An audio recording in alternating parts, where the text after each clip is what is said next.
you guys, but we'll see what happens. All right, I'd like to bring to order, we got two flags. I'd like to bring to order the March 10th meeting of the Tiverton Town. No, it's not March 10th, I'm sorry, guys. 14th meeting of the Tiverton Town Council. Please stand for the Pledge of Allegiance. I pledge allegiance to the flag of the United States of America, to the and republic to the republic for which it stands one nation under God, indivisible, with liberty and justice for all. Jeannie, roll call, please. Yep. President Medeiros, Yeah. Vice President Burke, Here. Councilor Perry, Present. Councilor Vieira, Here. Councilor Janik, Here. Councilor Cook, Here, and Councilor Edwards, Here. all present. All right. Did Mike Monsalvo make it? Oh, here he is. Yeah, you didn't let him in. Wait a minute. There goes Gibby. He's saying you forgot to take her name for roll call. Yeah, he's not feeling well. Come here. Votes a lot. He barks a lot. Okay, consent agenda. Approval of town council minutes, February 19th, 2022. Special meeting, February 26th, 2022. Special meeting, February 28th, 2022. Regular session, February 28th, 2022. Executive session. We had a lot of meetings that week. Acknowledge receipt of minutes from boards, commissions, and committee. Economic Development Commission, 3. Zoning Board of Review, 3. Recreation and Beach Commission, 1. Historic Advisory Board, 1. Conservation Commission, 1. Dog Park Advisory Committee, 1. Acknowledge receipts of reports, Town Administrator. Department's monthly reports, February 2022. Town Administrator, Police and Fire Department overtime, February 2022. Acknowledge receipts of correspondence. Town of Barrington, resolution to enable residential solar to better contribute to reach the Rhode Island renewable energy, electricity goals. Town of Burrillville, resolution in opposition of HB 6638 and HB 2340, an act relating to town and city's zoning ordinance. Town of Middletown, resolution requesting honorable members of the House Committee on Finance and Legislation support the ARPA proposals in Article 1, Section 16, municipal learning centers. Lise Gescheidt, requesting grants to Newport Mental Health. Lisa Machado requesting funding to Newport Mental Health. Approval of taxes abatements, $285.52. Would any of the council like to take any of the consent agendas off for consideration? I would. Go ahead, Donna. Yeah, 4C1. Okay, And Madam President, B6, 4B6. okay. So I'd like to entertain a motion. Bill has something. Oh, sorry, Bill, go ahead. 4D4 and 4D5, the two letters regarding Newport Mental Health. Okay. So I'd like to entertain a motion to approve consent agenda goodness. eliminating 4B6, 4C1, and 4D, 4 and 5. So moved. Motion's been made by Councilor Burke, second by Councilor Edwards. Any further discussion? All those in favor, Councilor Vieira, Yes. Councilor Edwards, Yes. Councilor Burke, Yes. Councilor Janik, Yes. Councilor Perry, Yes. Councilor Cook. Yes, um, Unanimous. 4B6, I believe that's Mike. Yeah, so it's just a real quick item on the second page, under new business D, they voted to purchase a PO box, and I just don't understand why a town committee would need to have a PO box. So unless somebody can enlighten me as to others that might have it and why it makes sense, I would just ask that the administrator talk with the chair of that committee about that and have them get their mail at the town hall. All I can see is it's for donations, but that shouldn't be going to their private PO box. Correct. Chris, do you have an explanation? No, I don't know anything. This first, Mike brought it to my attention today. First, I know about that they did a PO box. All They- right, You know, we so, could set them up with a mailbox here and all the checks should be going to the treasurer anyhow. right. So will you speak to them? I will. I'll call Dave. Okay. I move acceptance of 4B, whatever that is. 4B6. 4B6. Do I have a second? Second. Motion's been made by Councilor Burke, seconded by Councilor Janik. Any further discussion? All those in favor, Councilor Vieira, Yes, Councilor Edwards, Yes. Councilor Burke, Councilor Janik, Councilor Perry, Yes, Councilor Cook, Yes. and I'm a yes. Next is 4C1, Councilor Cook. Yeah, I'm just gonna ask Chris why the AO section heading is not in here again.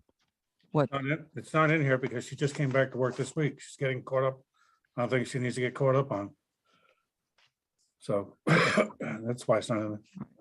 I will cede to you, but I see no reason why the heading can't be there anyway, but, all right, Well, we can put the heading there, Donna, but if there's no report, there won't be any report, but we'll do that. it just seems like then no one notices that there's nothing there.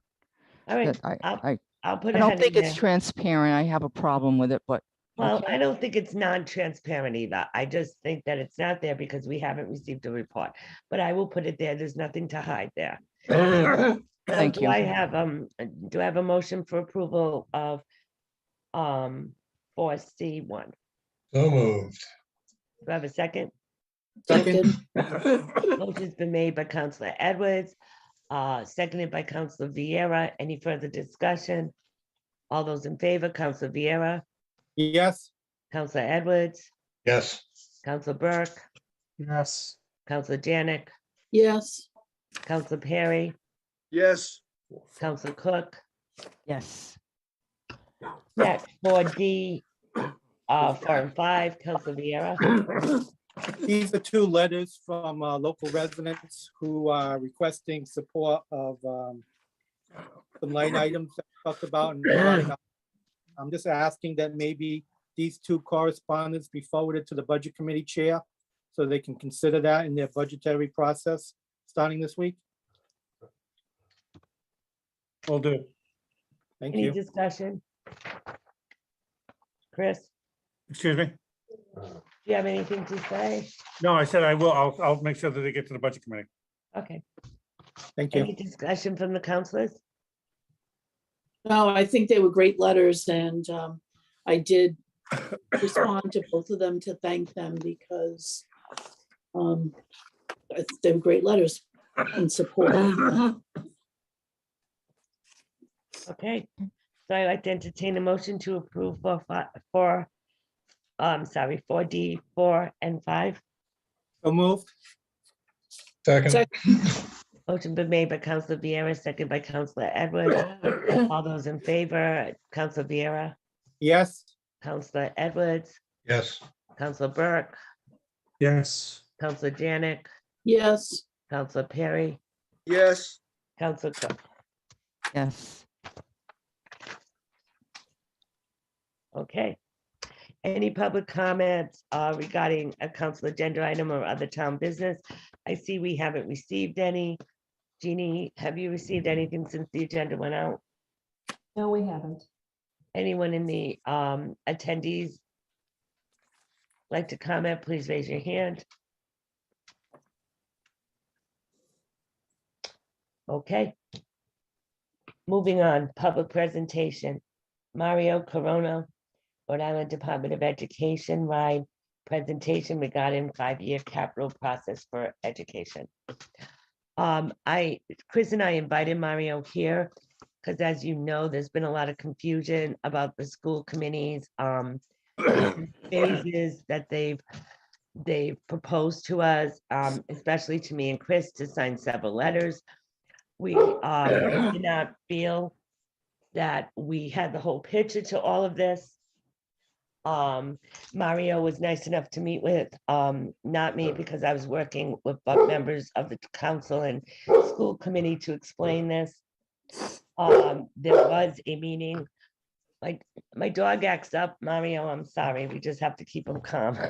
So, there was a meeting of the school committee last week, in which they discussed their issues with Mario. Since then, I've had concerns because I don't know if you all remember the meeting that we had of the school committee where we tried to make sure that we were going to get reimbursement from the casino money. We have since learned that a letter from the architect was never sent to RIDE. So we have concerns on whether or not we will be getting that reimbursement.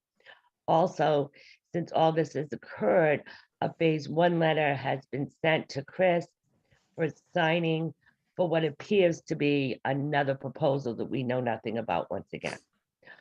So we asked Mario to come to explain what we need to do to get the casino reimbursement, and also to explain to us what our role is in this all. And I believe, because I was the chairman of the school committee, where we got 3 actually bonds passed, we included the town council right from the beginning.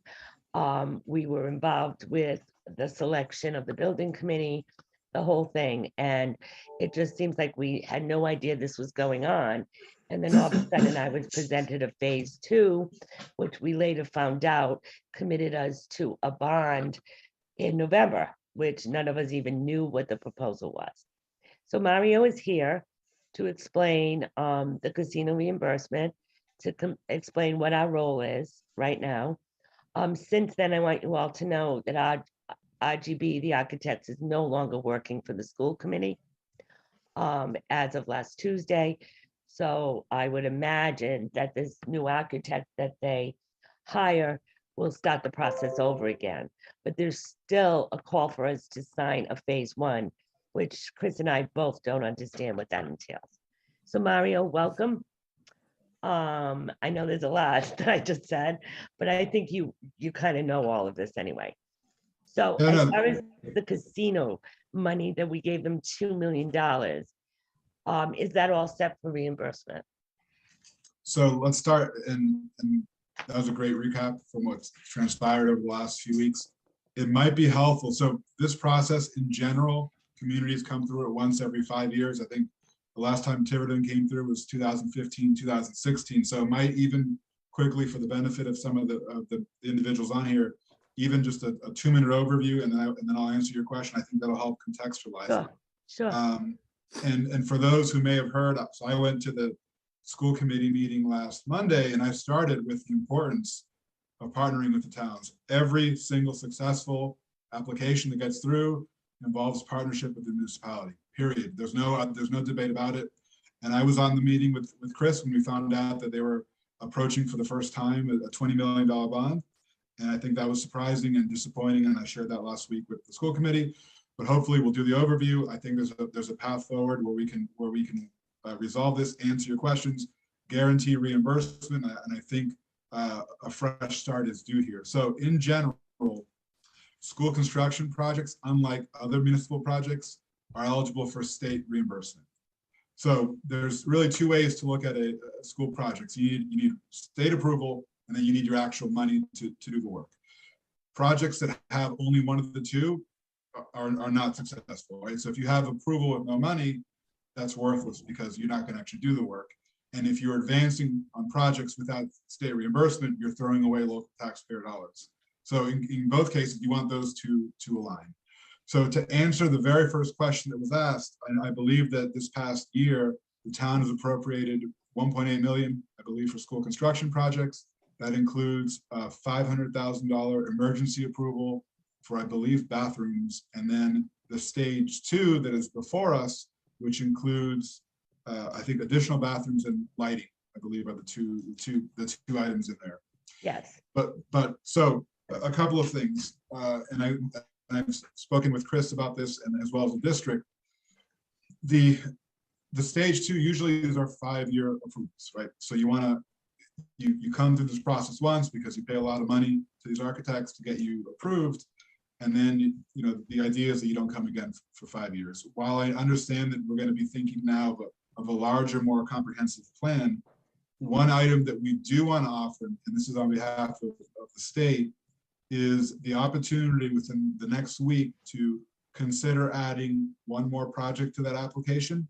The reason I'm stating this is because RGB, who I suppose is no longer with the community, already designed other projects that are being brought forward. So there's actually no cost to include it. What that does is this first 1.8 million of work that you have appropriated to the district will be completed this summer, right? We know that. Come summer of 2023, if you don't have an approval in place, any work that you do then will not be eligible for reimbursement. So at a minimum, there's actually no cost and no risk and even no obligation that the town even fund a project in 2023. But what I'm offering here is the possibility that if you do elect to move forward with a project, you will at least get reimbursement. So the district has indicated, and I think many of you have seen it, the top priority, if there were a second project, is that whole fitness center, locker rooms, which are deplorable in the high school. They're really not in good shape, which has a budget of $1.3 million. So, and even while I was waiting, I was doing the math here in a second, and Chris, I'll answer you in one moment, but so you have a 1.8 million allocation you have provided district. Assuming those projects get 45% reimbursement, the town is going to get back $810,000 of housing aid reimbursement for that project. If you were to appropriate $500,000 in conjunction with that housing aid, you could actually fund the $1.3 million project, which is also eligible for reimbursement, and you would get back your $500,000. So in many ways, if you look at this as like a 3-year period, for the 1.8 million you've approved, you can do what you've approved now, in addition to doing the locker rooms and the fitness center for a 0 net cost to the town. So that's just something to offer. But Chris, yes, sir. So I just want to, that 1.8 million at 45% is $810,000 reimbursement that comes back. If that reimbursement that comes back was allocated to those projects, it qualifies again as capital improvement, correct? So if those monies were restricted, in other words, the town didn't have to come up with any additional dollars, that those monies, now could they stop when they got to the 810 and said, you know, I know you asked for 1.3 more, but really we can't afford it, but we spent the 810? Does that hurt us in any way? No, that's an option as well. You can just, other communities are doing that. Tomorrow I'm presenting to Lincoln Town Council, who's trying to create a revolving fund agreement very much like this, where they just spend what they get in reimbursement. So you're not asking for more taxpayer dollars, you're just spending state dollars. So yeah, that's a viable option, that you could find an $800,000 project that would be completed based on anticipated reimbursements. But again, or you can choose to not do anything, just keep it. So what documents do we need to file on behalf of the town council to at least get, and I'm assuming this is a stage 2. Yeah, right? So technically that came in already, because we have 10 communities this year, which is, I think, a record, seeking approval once. And I knew we were going to have this meeting. We're reviewing Tiverton last, because there's a possibility here. So the work has already been done. So if the work hadn't been done and paid for, like, keep that in mind, and paid for, I wouldn't even be offering this, because it's not even possible to put documents together. But literally, so from the meeting last week, the school committee indicated that perhaps we would need someone from, you know, if there was consensus today to add another project, that perhaps that could be done. And this is as simple as what we're asking. So you have a design that you've paid for that's over here not moving, and we just want to put it in this application to at least create the possibility of reimbursement. There's no further commitment. If the town council doesn't want to fund it, you don't do it. But at least you give yourself the avenue to get additional reimbursement in the future. So that's the very first and most pressing need, because that has to happen within the next week. Otherwise, we need to review what's there and move on, because we present these projects to the council, Rides Council in May for approval.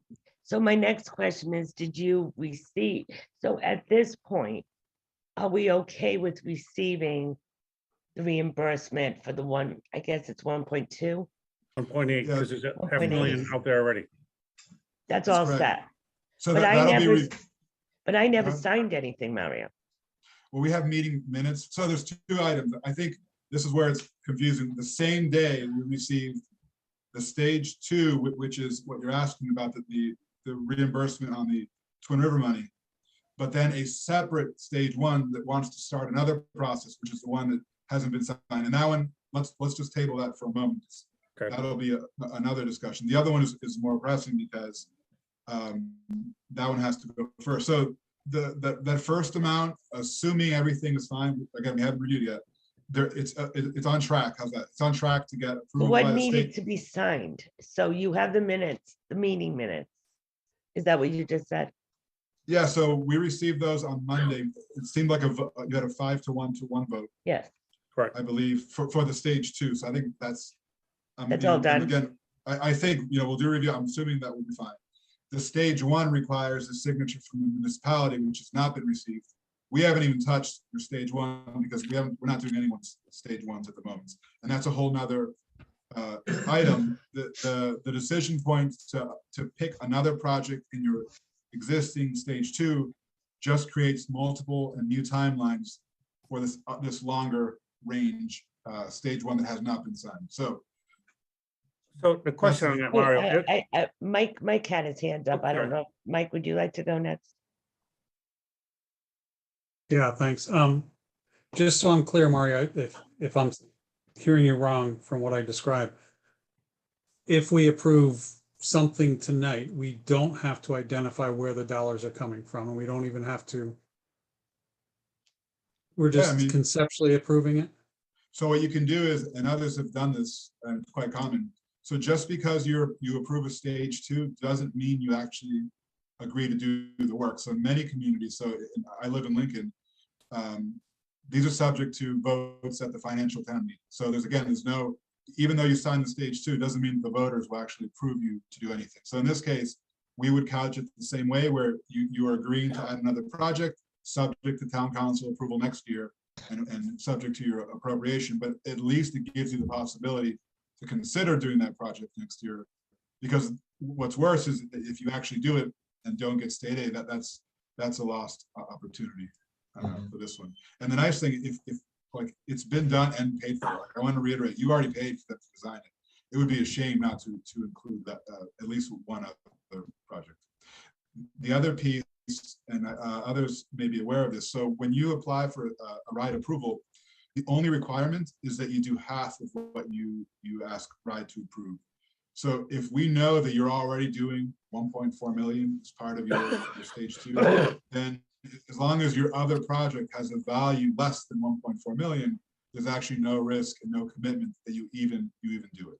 So again, that one, like if we can come away with getting another project there, I think that'll create, then we can start discussing stage 1, because that will open up multiple new timelines and will remove any urgency, or like if we don't include it, it's going to fabricate an urgency, because summer of 2023, you won't have any ride approval, but you're still going to have to do some level of maintenance on your schools, which is required by state law.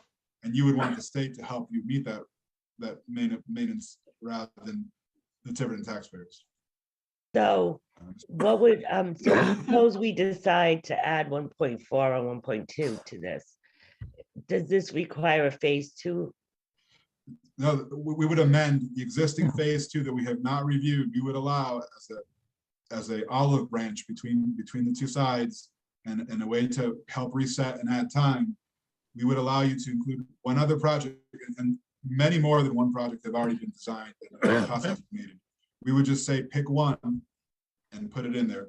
The superintendent and I believe the school committee indicated the top priority are the lockers, centers, that whole area in the high school. But if if there's another one that you will support, I would just suggest get something in there and something within by the end of the week. if So possible. all you would need is the minutes to this meeting? Or would you need something signed? Yeah, no, I think it sounded like even if someone here or as an entity just sent an email saying, we approve adding one over, because there was a hesitation that they didn't want to add one without the town council being on board. So even if there's a general consensus, just to add it, it seems like they would be able to at least just put it in the application and amend it.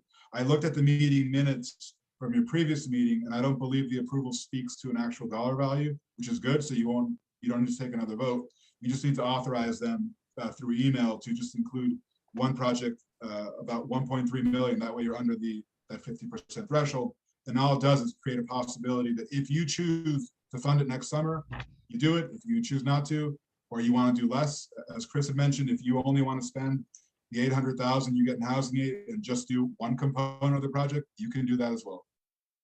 So question, Mario, on these are the stage 2, let's say that the council did do that, they added 1.3 million as an additional project.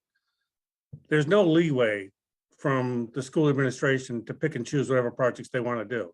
If the council gave them authority to do bathrooms at the middle school, bathrooms at the high school, and the lighting fixtures, whatever it was, as a priority, that's what they funded with real cash, that those projects need to get done.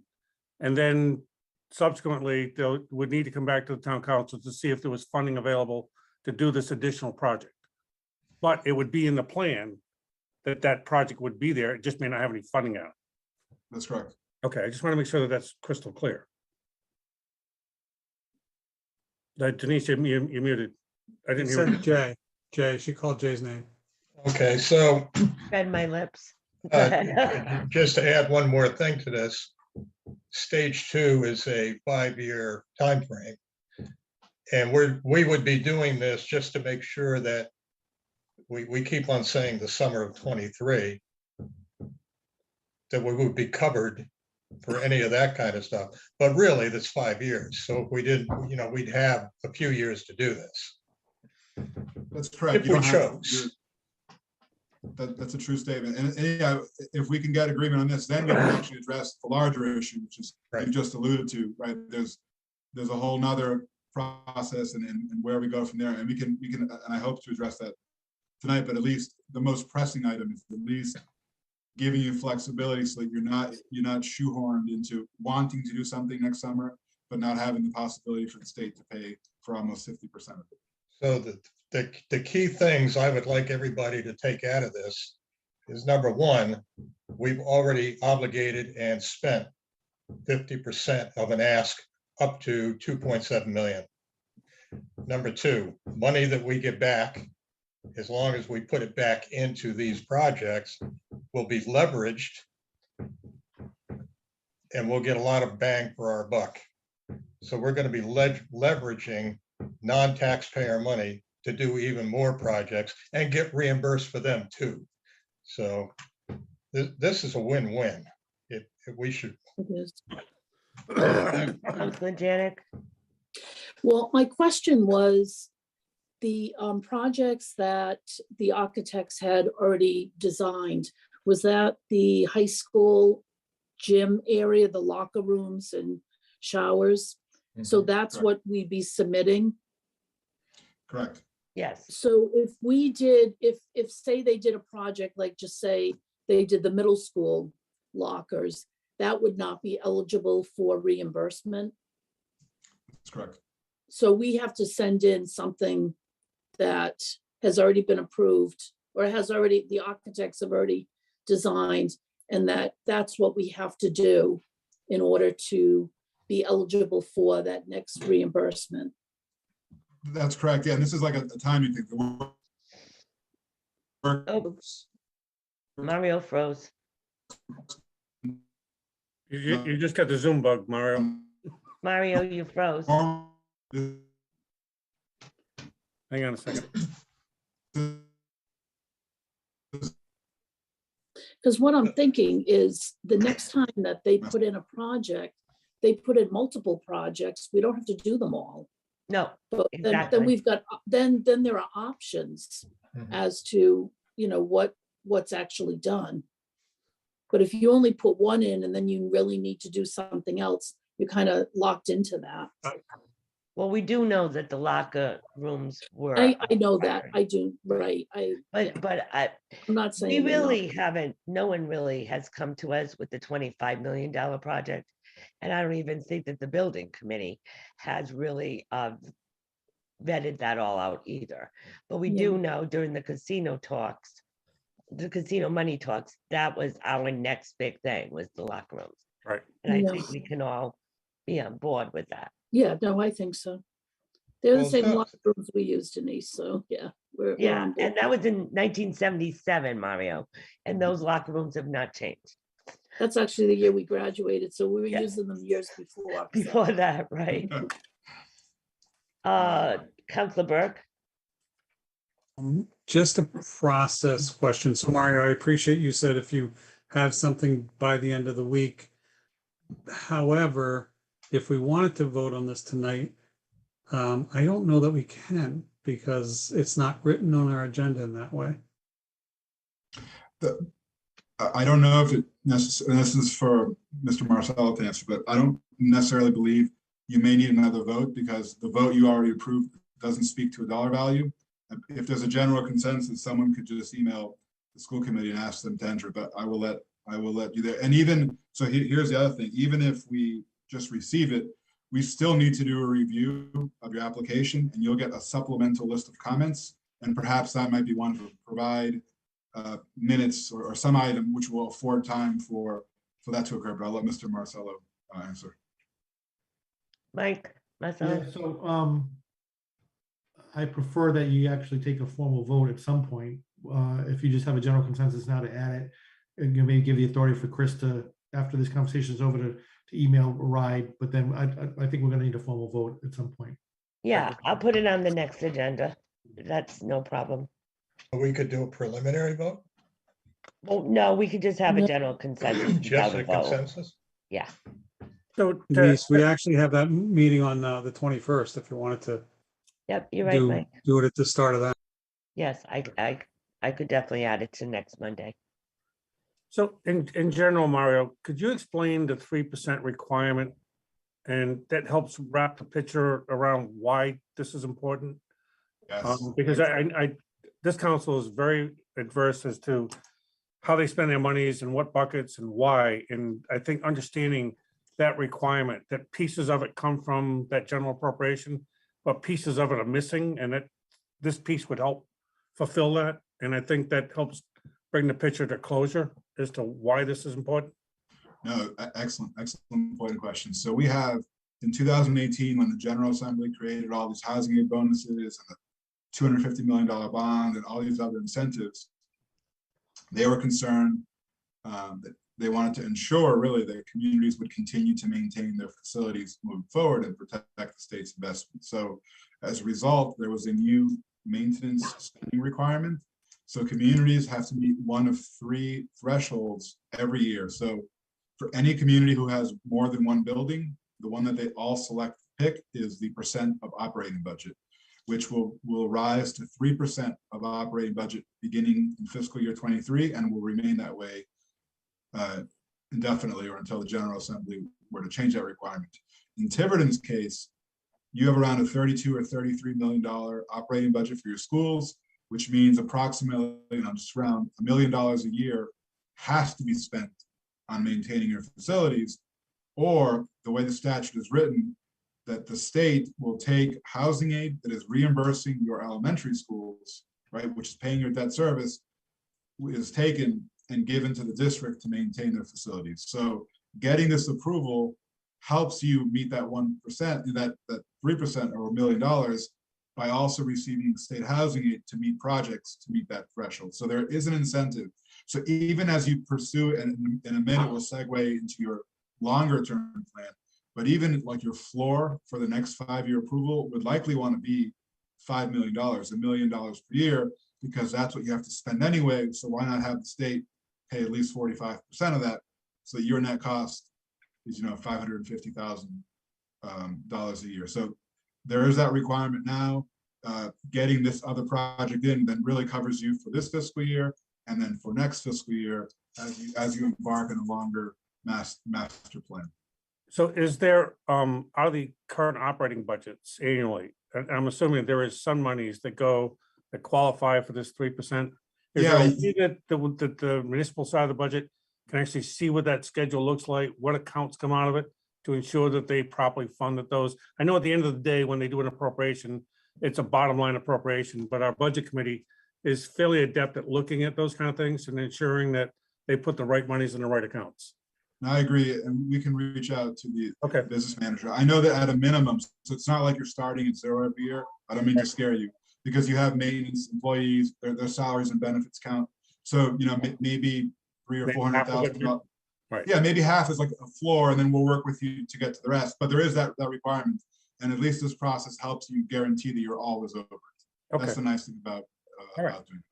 So Mario, as far as being reimbursed for capital projects, and I think this is where the question has arisen between the superintendent and myself, actually. The municipal side has to approve this, correct? They can't move forward without our approval. That's correct. So yeah, we can, so there's two pieces. So if it sounds like this other project is you're gonna, after this meeting, authorize the district and take a vote, then we can transition, which I think your questions really are on this longer term plan and how it should be done.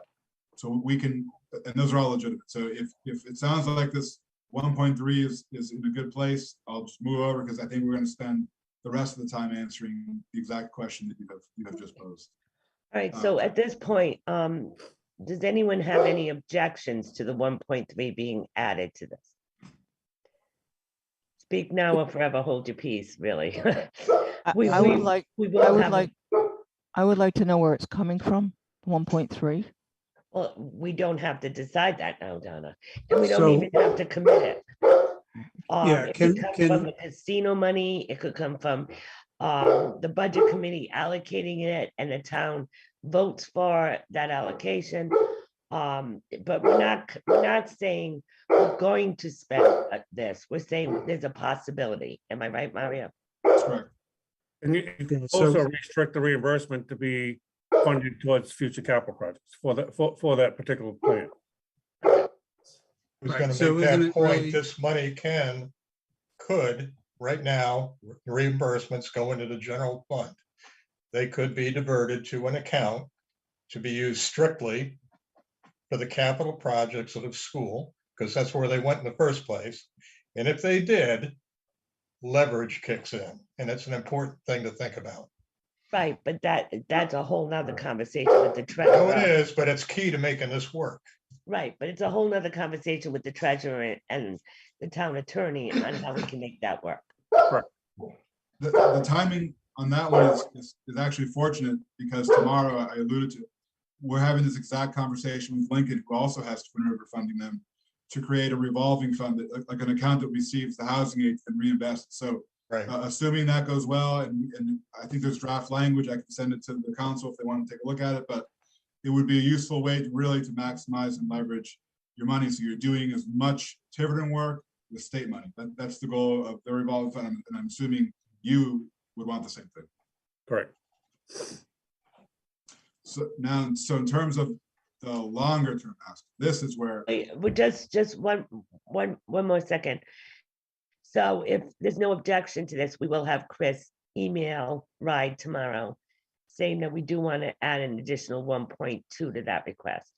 And then I'll put it on the agenda for March 21st for formal vote. Is that okay with everyone? Just Will again, 1.2 oh my cover the project we're talking about?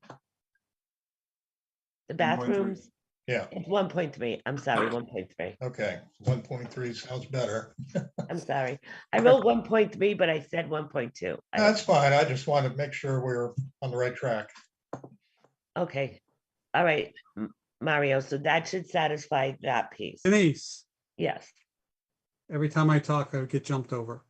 Oh, I'm sorry, I didn't see your hand up, Mike. I didn't hear you. Go ahead. No, but other people have just been jumping in too. So I just want to be clear that we're not obligating any money. So just to get to Donna, we're not obligating, we're not even saying that in the future we have to do it. It's just getting the ball, getting that group of projects into the request to ride for future consideration. Right.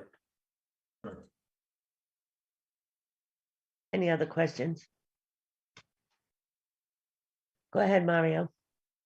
Okay, so that at least, that's very helpful because now we can talk about, I think, what we've been waiting. So normally for communities to get approval from the state, they have to embark on the necessity of school construction process. So stage one is when you identify your needs. And we know, especially at your high school and your middle school, there are a lot of needs there. The facility director, I think Mr. Mendes is his name, we toured the schools in October. And I'm still, like, I'll never forget it, where he had, I think it was 200 keys were on his key ring. Well, you don't see that anywhere else in the state because they've modernized a lot of their hardware. And that's like, that epitomizes the condition of the schools. But the nice thing is, right, there's incentives from the state at the moment, there's pay-as-you-go funding, and there's opportunities for the state to help fix your school. So normally for stage one is you identify your need. One of the central elements of stage one, which was not done last time, is forming of a school building committee that includes members of the town, members of the district, members of the community, because this is truly a partnership between the district and the municipality. Even though school committees have care and control pursuant to general law, the stage two, number one, requires approval from the town council or city council, but also if we're going to entertain funding, either appropriations or bond, you also need the town on board. All the successful stage ones and stage twos across the state have this partnership. So how you compose your school building committee is up to you. And I keep using, I'm also a resident of Lincoln, so I keep using them as an example, but Lincoln has 20 people, I'm not advocating for 20 because 20 is also a lot, but they have 20 people on their committee split evenly in half. Half are municipal representatives and half are district or school committee representatives. And that seems to cover all the bases. So there's parents on there, there's members of the budget board, there's a town finance director, there's town council members, there's school committee members, superintendent. So it's a healthy mix of individuals.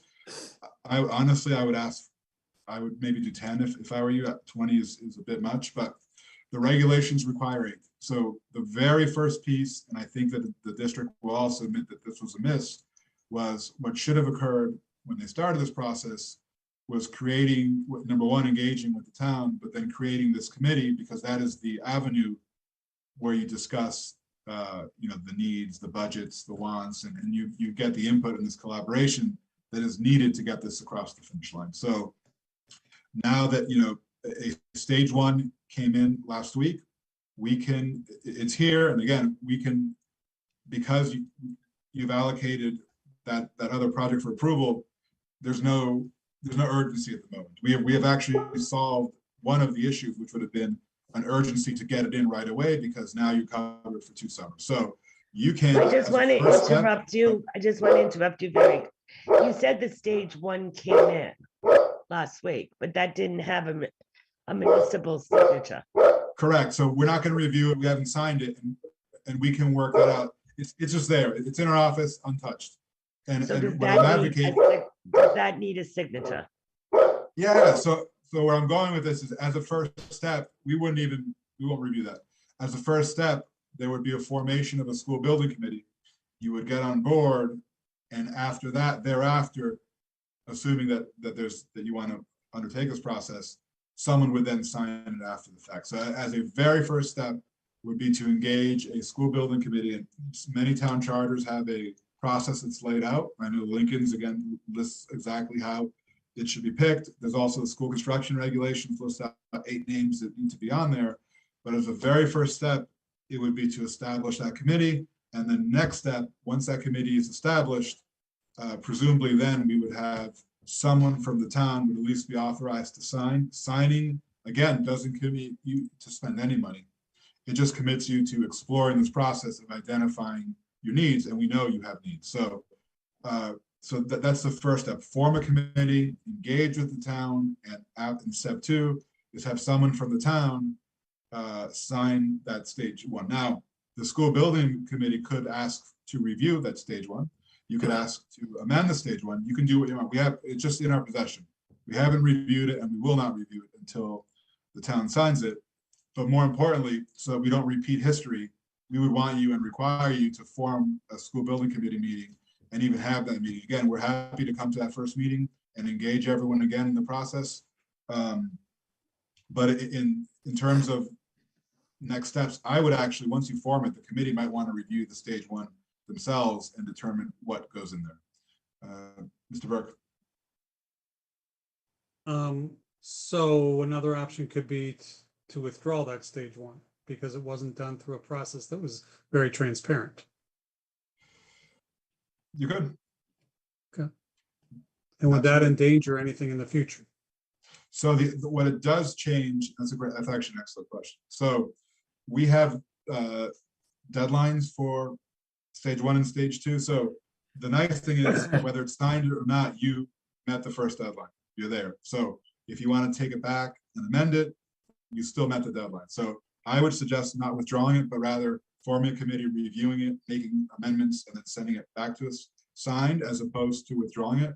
The reason being is that, so your stage one came in, whether it's signed on February 15th, the soonest a stage two could come in. So stage two is solution for your needs.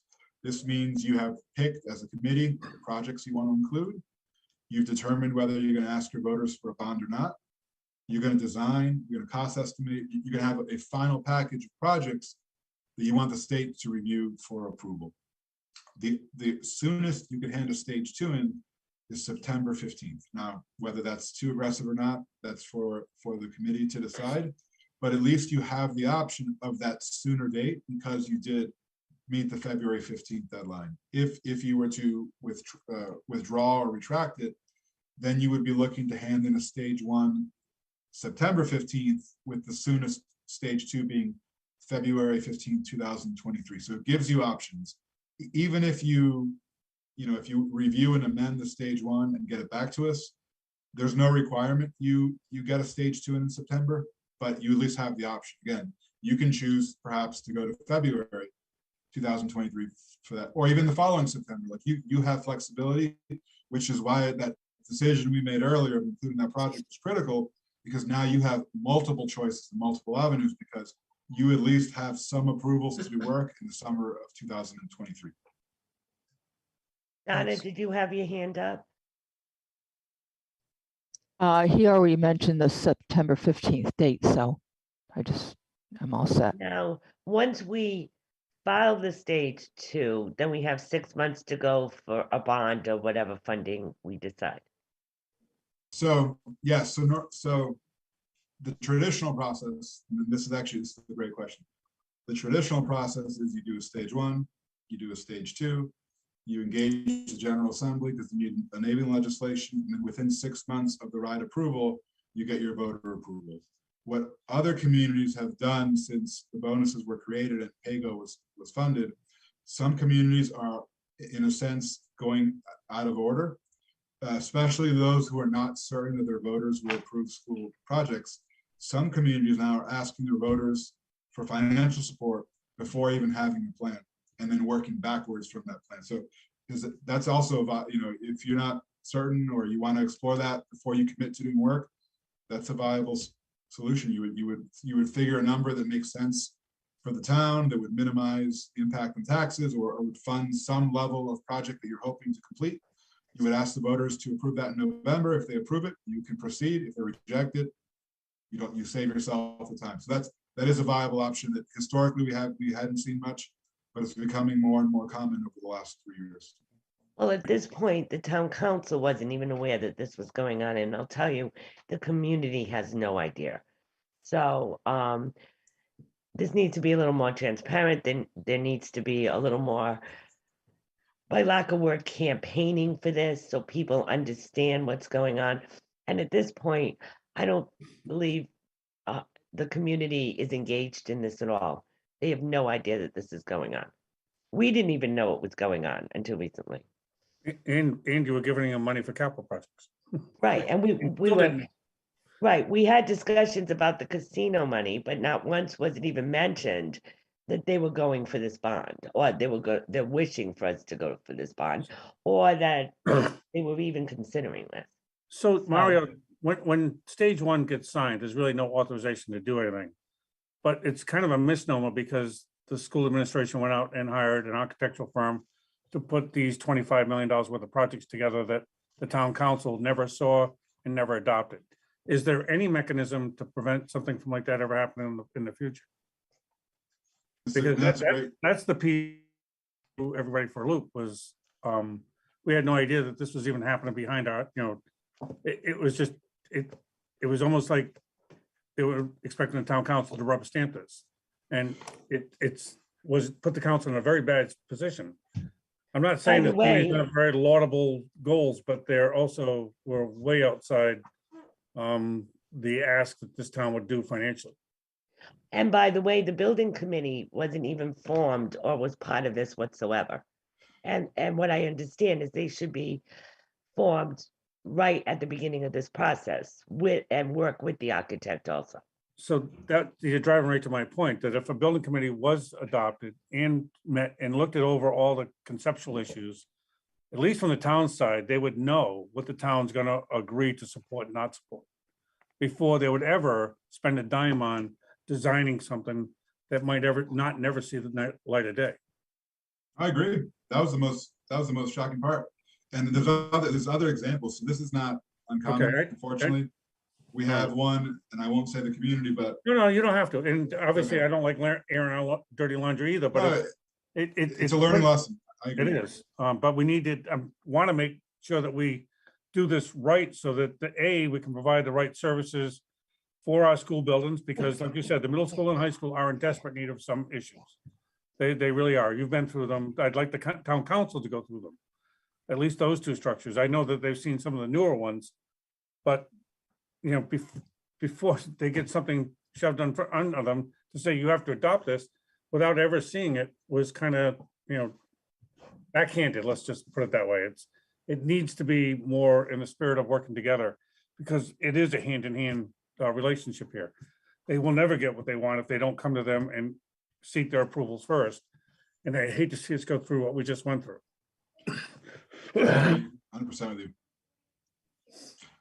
I would, and I don't know if the town charter speaks to who's on these committees, but even, perhaps when you send the email authorizing that project to be included, you can even ask for, or even send names. But let's get a school building committee formed to begin this next process. And here are the individuals, or I suppose you can vote on, I don't know how it's done, but these are the individuals we would want on this committee, and you can list your names and let them put together, and then have that can be as a first step moving forward. I think that would be a good move.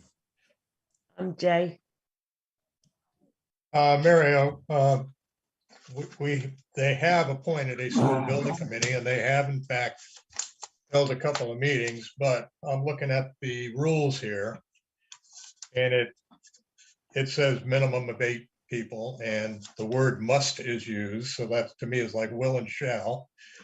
And it lists the type of people you want on it. So I assume that your organization expects that there will be at least those people on this. And then we have to have a get together with the school and further define what we want in addition to be on it. Who is, and that's the next question, I think. Who's responsible for forming this building committee? So in the majority of communities, the school building committee is a subcommittee of the school committee. In Lincoln, they're a subcommittee of the town. So again, you have to look at your charter, but normally they would form it. I would be proactive since you're already going to send a correspondence, maybe even have a joint meeting or figure out who's going to be on this thing, but you would need a minimum of 8, but you might want more. Like you might want more people on that committee. And I think having more representation, it's useful to have parents on there, other stakeholders who are not just elected officials seems to work well. Individuals who have experience and are knowledgeable in this field. I'm sure you have residents in your town who would add to this, but as a first step, And I think as a way to move forward is really getting this committee set up. And then your first meeting might actually be to review this stage one, and you might, because so again, stage one is just need, there's no projects. So it's not as high stakes. If they did another stage two, I would say, whoa, hold on a second.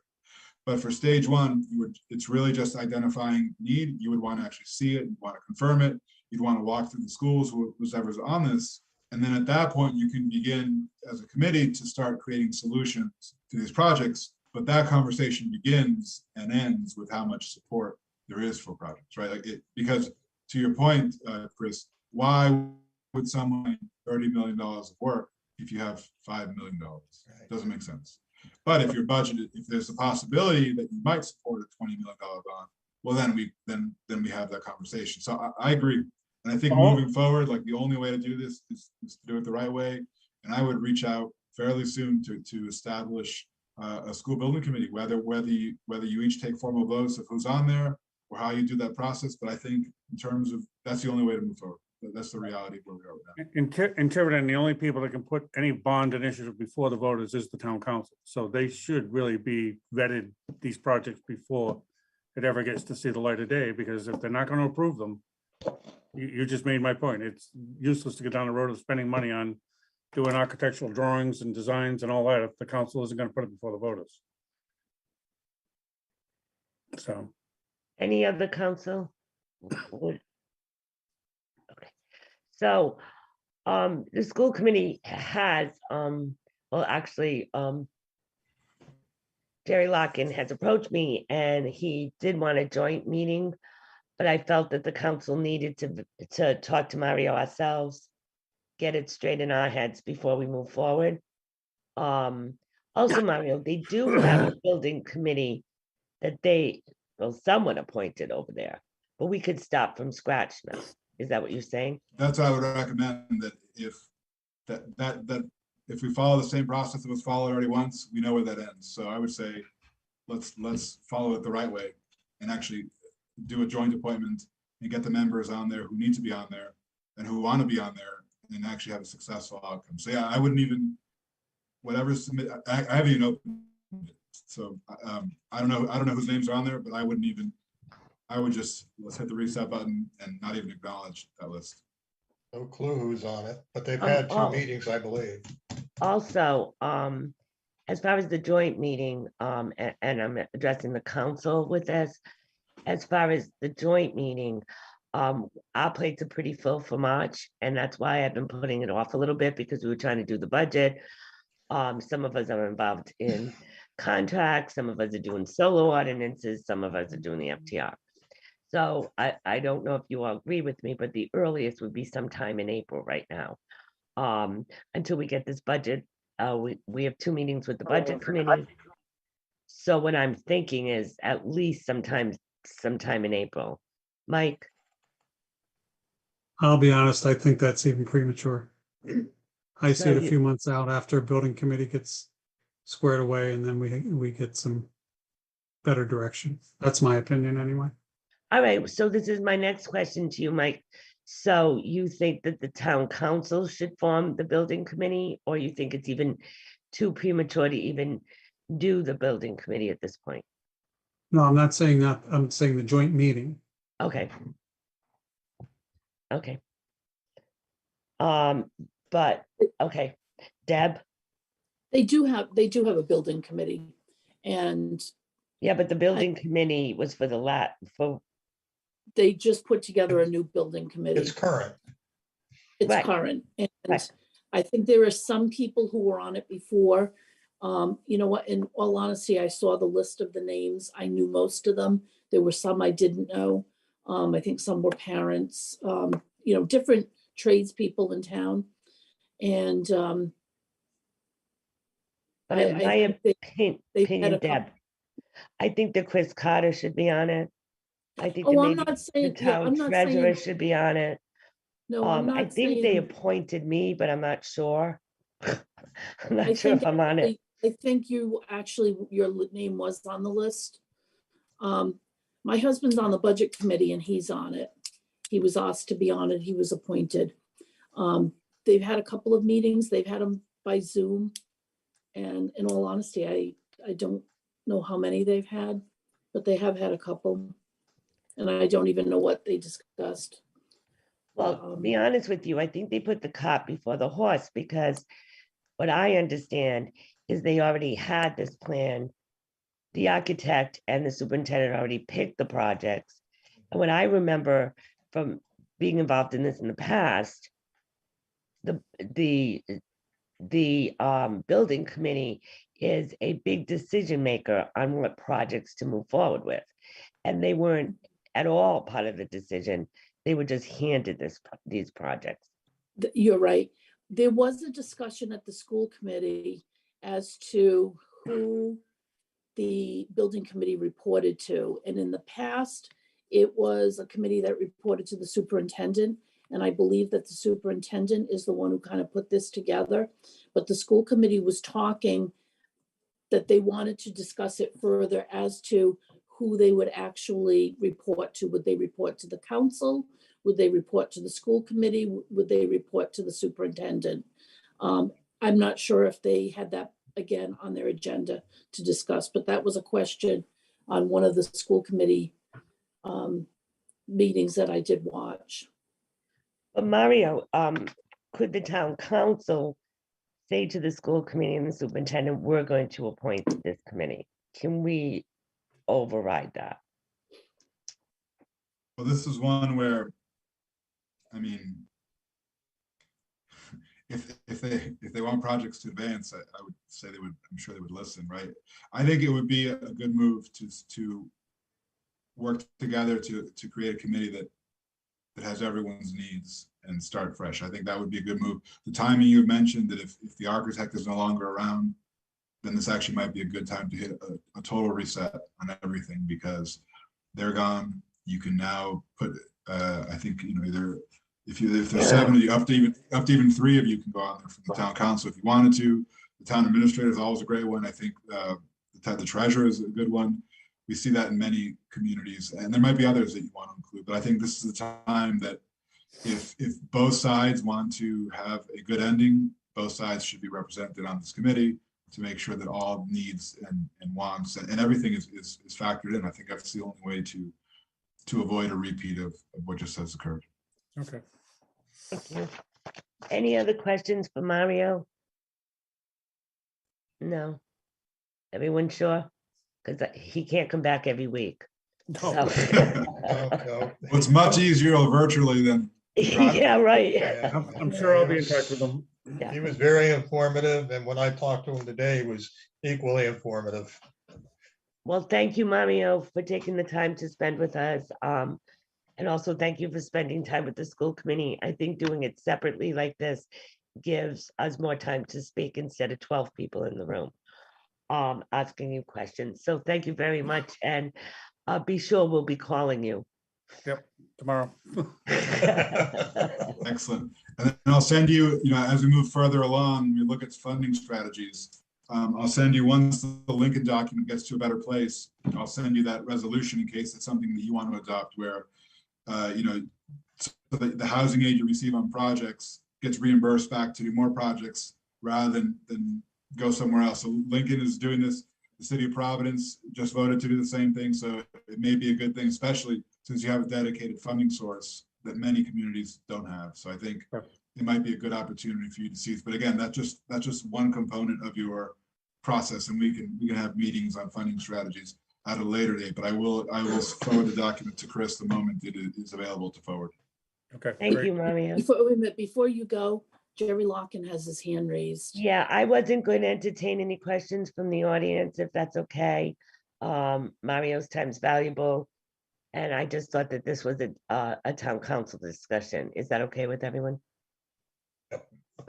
Okay. I don't think it would hurt to have him speak. He's the president of the school committee. Do we have a formal motion to have him speak? Would you like me to? I think he just has a question. Well, I know, but Deb, this wasn't good. This wasn't intended for that. So, as town president who, I can decide who speaks or doesn't speak, but if you want him to speak, then we can have a motion. And if 4 people want him to speak, then we can go forward. Okay, motion to have Jerry Larkin ask his question. Do I have a second? My motion fails. I'm going to continue on. Thank you, Mario, very, very much. Have a great evening. Thank you. Thanks, Mario. Okay. All right. Appointments and resignations. No, you have Oh, a. I'm sorry. I'm really sorry. I just saw it. Discussion and possible vote on proposed regarding establishing a town council policy for applying for grants. This is a public hearing that was continued. Is there any discussion from the council before I open the public hearing? No, other than I'll mention that we got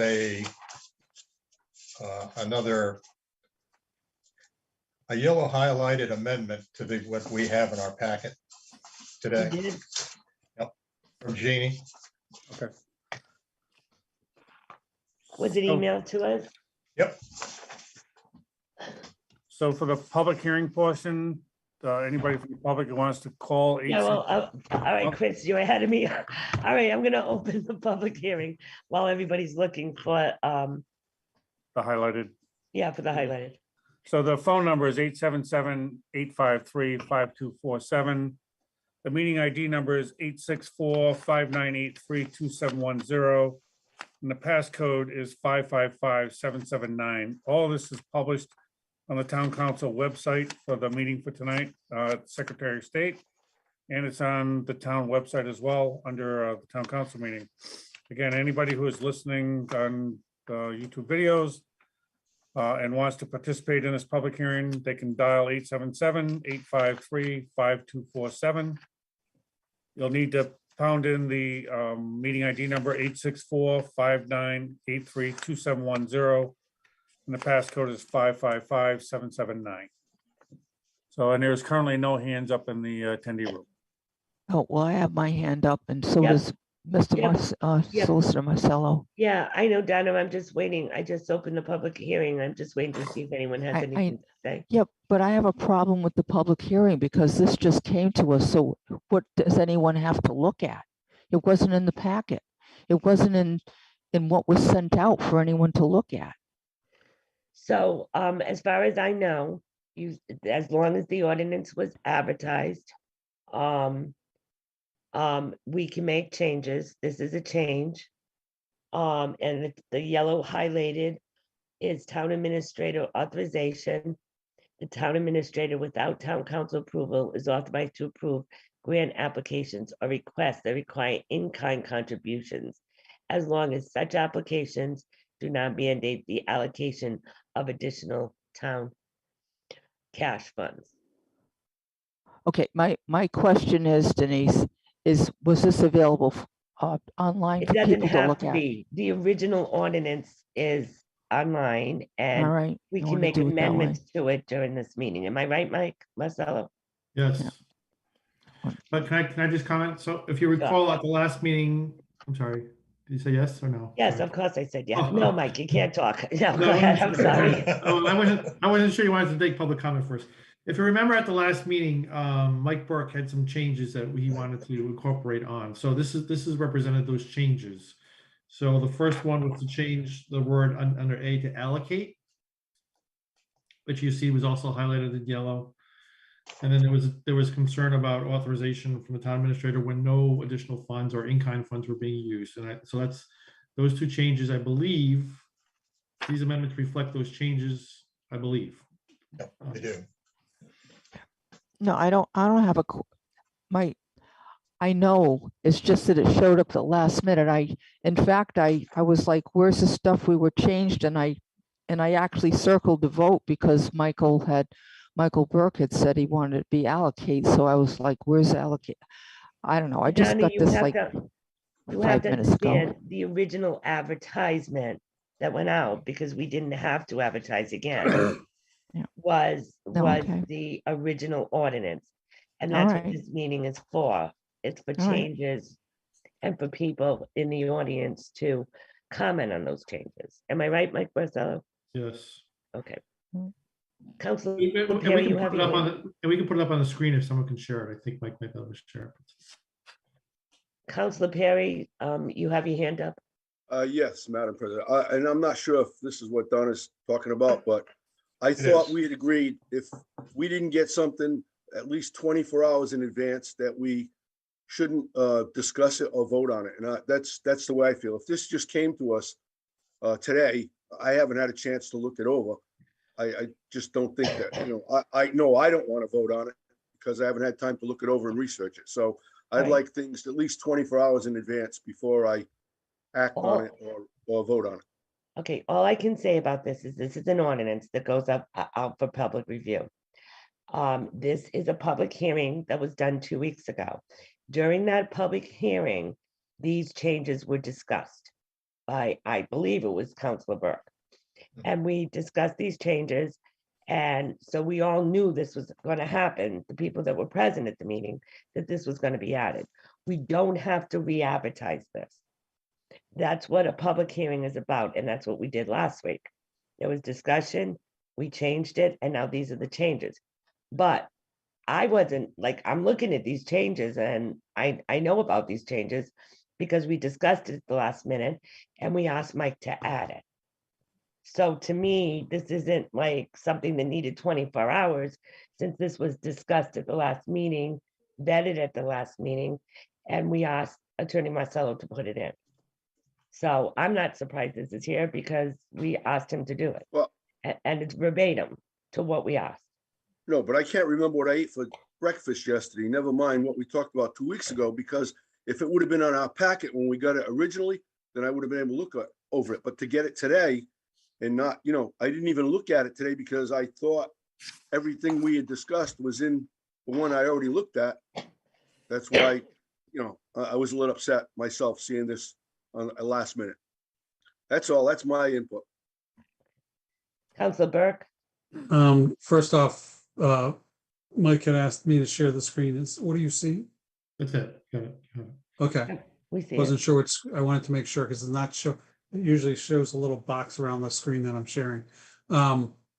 Second, and correct me if I'm wrong, Mike, as the president said, we advertise this, and this is simply a continuation of the advertised hearing from last meeting. So it was continued to this meeting.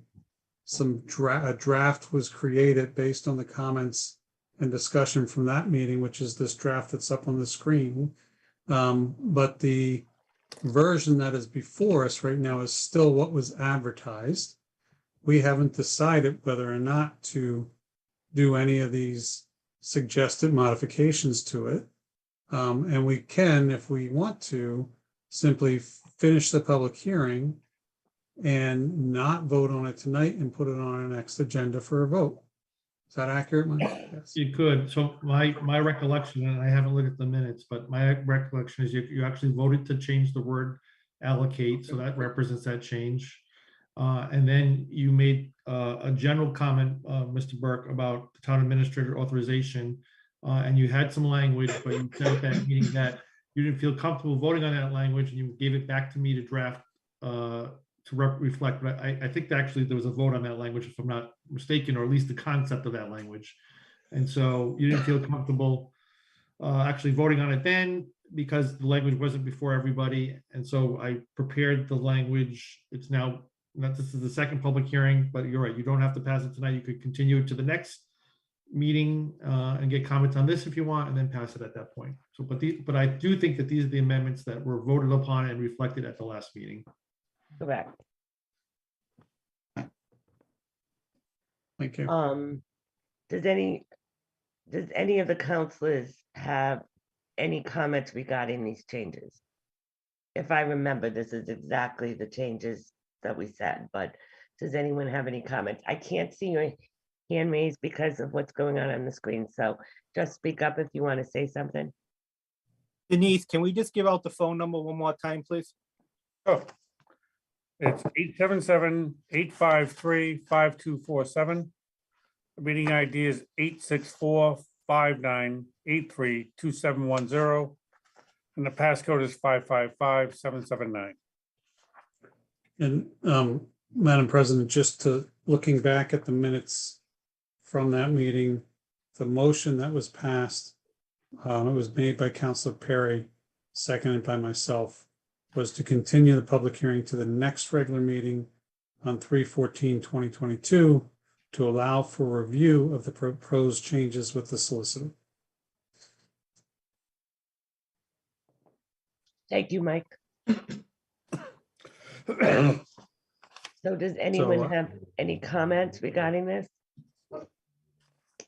Has there been any, anyone wishing to speak publicly, Chris? It wasn't in the attendee room. Hang on. Yeah, I can't see the audience anymore. Wait a minute. No, there's nobody in the attendee room with a hand up, Okay, and there are no phone calls. Do you so want me what to is take it? this down for now? No, it's all right. I'm fine now. I'm not criticizing Mike. I think this is great. It's just I have a different view now, so. Yeah, no, I know. So what is the town council's pleasure? Would we like to pass this tonight? Oh, Mike Roderick has his hand up. Hang on.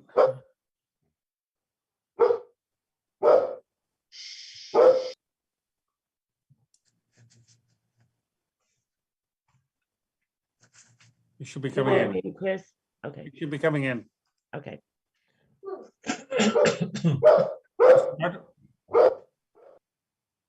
Mr. Roderick?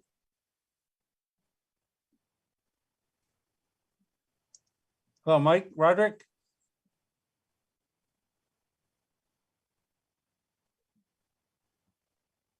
He might have had his hand up. He's in there, but he's in there, but he has no view, no, he's muted, no video. He might have, oh, he's got his hand up. Mike Roderick, you're muted. You have to unmute. Let's see if I can find him again. He's right Okay, here. Oh, there you go. all right. I'm sorry I'm late. I thought I was on the agenda for the Courtney Roderick Front for Recovery. Yes, you are. You're further down. All right. I'll mind my own P's and Q's till you get to me. Okay. Thank you, Mike. Okay. Does anyone, so do I have a motion to approve this? So moved. So Jay made the motion. Do I have a second? I think, I think we first have to vote to amend it, if we want to amend it. Otherwise, we're approving what was put out for public hearing, because we've never amended this. That's not what our minutes from last meeting don't reflect that any amendments were made. Okay, so, the motion would be to amend the ordinance with these changes. I'll So second it. moved. So Mike made the motion, Donna seconded the motion. Any further discussion? All those in favor, Mike, Yes. Donna, Yes. Jay, Yes. Bill, Yes, Joe, No, at this time. and I don't think I forgot anyone, and I'm a yes. Yeah, Did you call me? Oh, I don't Deb, think I so. did, I'm looking right at you too. No, I don't know. It's just that I froze there for a bit. I missed a little. So I'm, yes. Okay, thank you. All There we right, now go. I can see you all again, thank you. Um, Bill Viera vote? so that was a motion to amend it, I'm sorry about the dog. That was a motion to amend it, do I have, now do I have a motion to approve it, correct, Mike? correct. So moved. Second. Approve as amended. Okay, so motion's been made by Councilor Burke, second by Councilor Edwards. Any further discussion? All those in favor, Councilor Vieira, yes, Councilor Burke, Yes. Councilor Danick, Yes, Councilor Edwards, Yes. Councilor Perry, No, at this time. Councilor Cook, Yes. and I'm a yes. Motion passed. Okay, moving on. Mike, could you just take over this for 1 second? Are you there? All right, I'll continue on until the dog. Okay. Appointments and resignations. Yes, Deb. In looking at this for appointments and resignations, I haven't read them yet. You don't want me to, or do you want to? well, I'm just gonna say, I think the dates are wrong, and I don't know if that means that we need to move to the next agenda. All right, I'm gonna be honest, these dates aren't wrong. These are the dates that I put here. They're And not the dates that are in the, on the town website. so what we did was we changed the appointments. So we're giving, this is what I'm saying. This is what I'm proposing. Of course, it's just an addenda item and it can be changed. Rosemary Eva gets one term, a 1-year appointment, and Amanda and Chris get 2 years. Now, I have a reason for this, and Deb, you're the liaison, so I think you're a little aware of what has been going on. We've gotten multiple complaints. I'm gonna pause just for 1 second, okay? I'll be right back.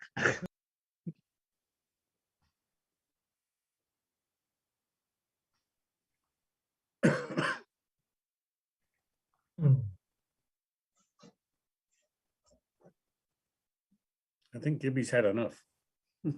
I think that's his motion to adjourn. I'm surprised she doesn't have a bone or something that he can chew on, but I guess he doesn't can't do feel that. well. That's my job to adjourn, not his. He can't do that. Boy, Joe. You tell him. Oh, don't get him going. Don't get him going. All right, I'm back. I want to apologize. He's not well and he requires a lot of attention right now. He's worse than he's ever been, and I want to apologize for that. But now he's outside chasing a squirrel or something, so we'll be Or a skunk.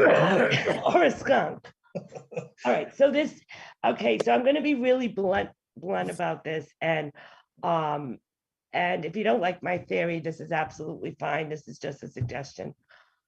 We have had, since I've been on the town council, we've had multiple complaints about the building, about the planning committee, about them being not user-friendly, about them not promoting business, about how a lot of people go there and their applications go on for months and months and months. And we finally tried to address it a few months ago, and Debbie were present at the meeting. Councilor Burke was there. Chris was there and I was there, and we talked to Susan about, is there a way that we can change the feel of that the community feels about this planning board? And we talked about the membership, and we talked about how some people have been a little aggressive with the public. And even though they might not realize how they're being, people talk about it all the time in town. I'm stopped at the gas station, at the supermarket, how they can never get anything through. And I think that Councilor Janik and Councilor Burke and Chris and I tried to address this. We felt that maybe a new feel, maybe new members would help. And we tried, and we've asked people, I've asked people to see if they would like to join. They've watched meetings, gone to meetings and said, no, I don't think I can work with this board, which has been a concern.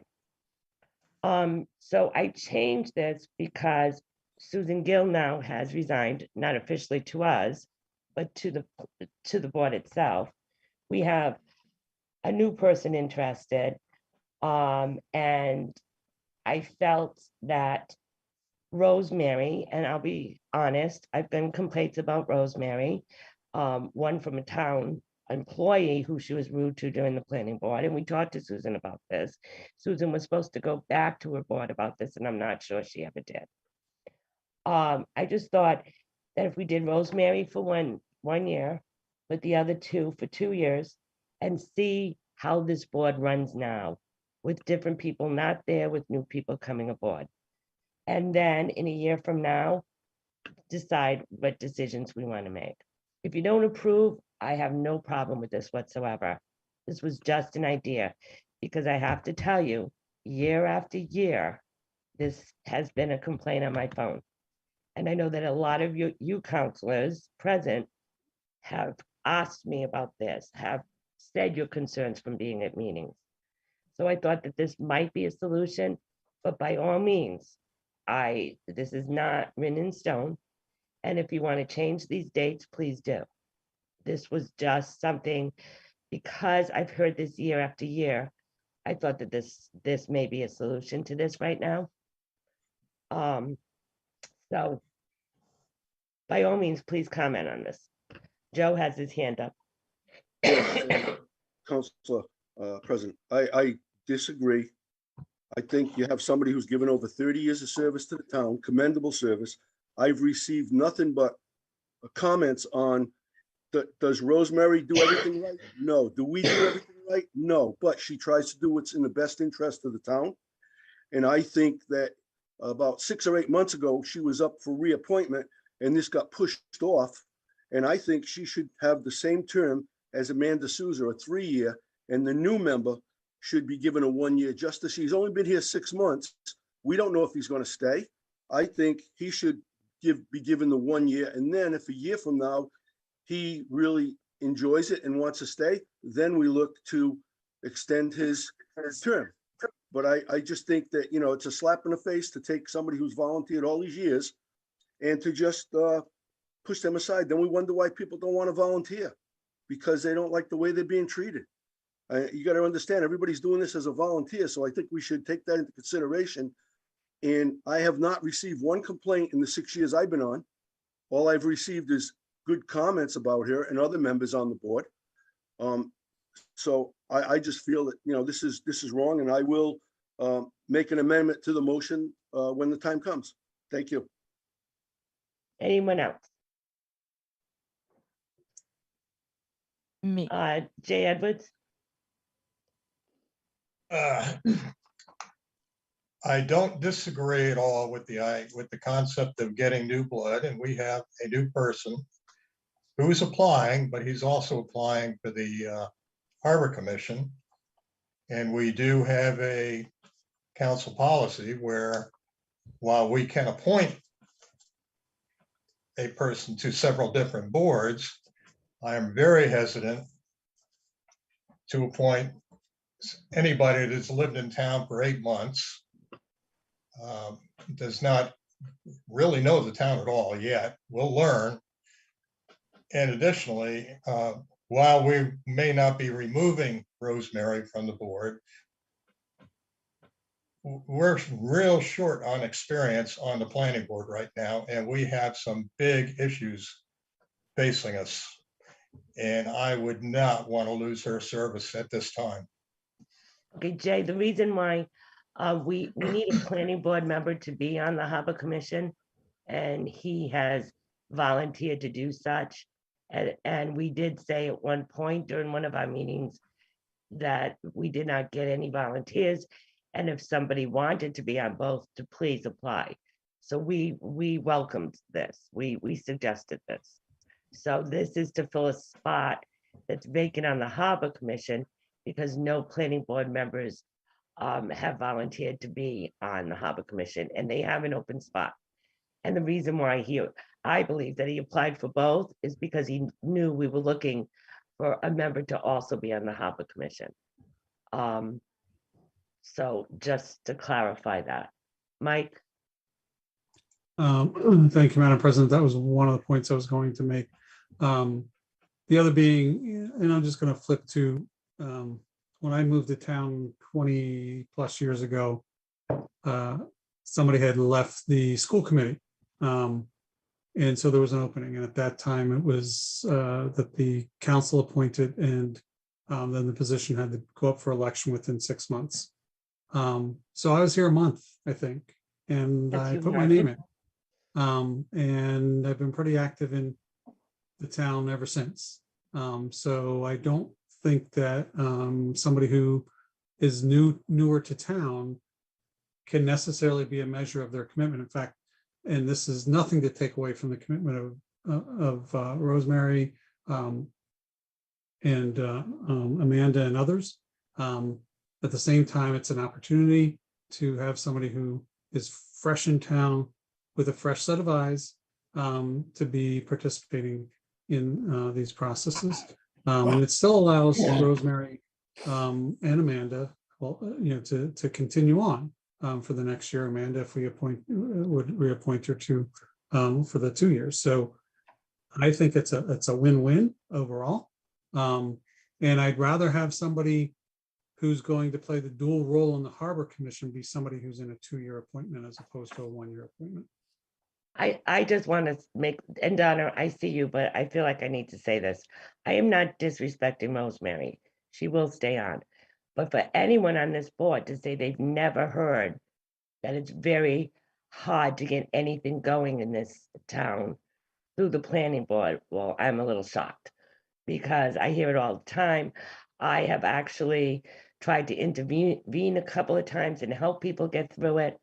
To say that you've never heard that the planning board has caused delays and people have come back and come back and come back, I'm a little surprised. And I have heard it, I hear it at the gas station every day when I go get gas.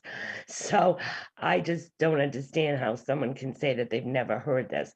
But this is no disrespect for Rosemary and her service.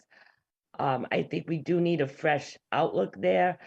I think the planner herself needs to be more involved in decisions because we pay the woman $80,000. And during this meeting with Susan, it was discussed that the planner really does not get to do a lot because they have the chairman approve everything. And we're paying this woman who's educated to do this job. I'm trying to help fix the problem. I'm not saying that Rosemary is the problem. I'm just saying we need to look friendlier there. And that's what I'm saying. And if anyone never heard a complaint, well, I'm sorry. But from now on, when they call me, I'll have them call you, Councilor Perry, so you can hear the complaint also. Please. Donna? Please do, because that's all I hear is Yep, all these I complaints. will. but I never get I them. from now on, Joe, they've got your number when they call him. Okay, thank you. Donna? Okay. First of all, it seems to be that one person's being blamed for the behavior of the whole count of this particular board. And I have watched, and it not necessarily Rosemary, but another member, and I've watched some other members that I'm kind of concerned with. I would say as a whole, But globally, those members aren't up for appointment right it now. doesn't matter. Globally, there might be a problem. So instead of just, blaming one person or saying they did good service, but I'm going to give them 1 year as a slap in the face.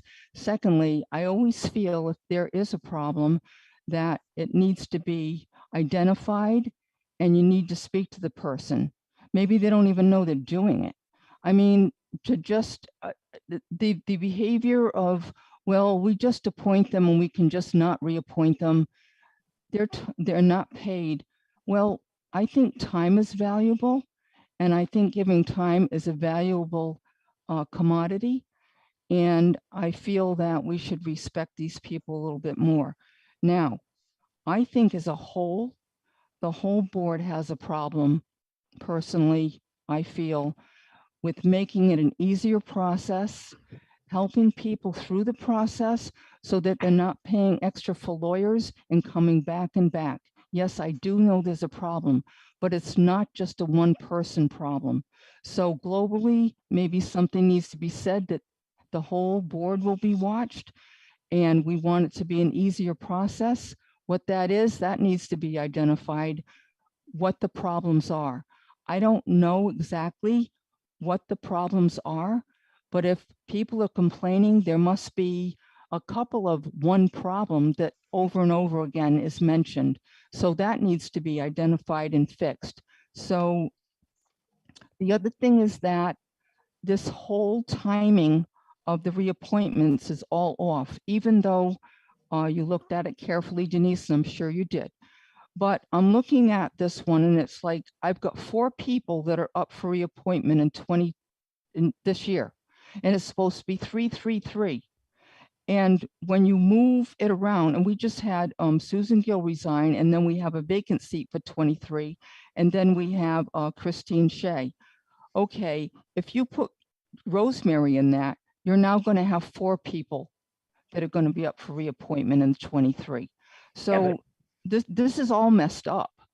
Right, but I So- also want to say that somebody has to be appointed for a year, whether it's Rosemary or not.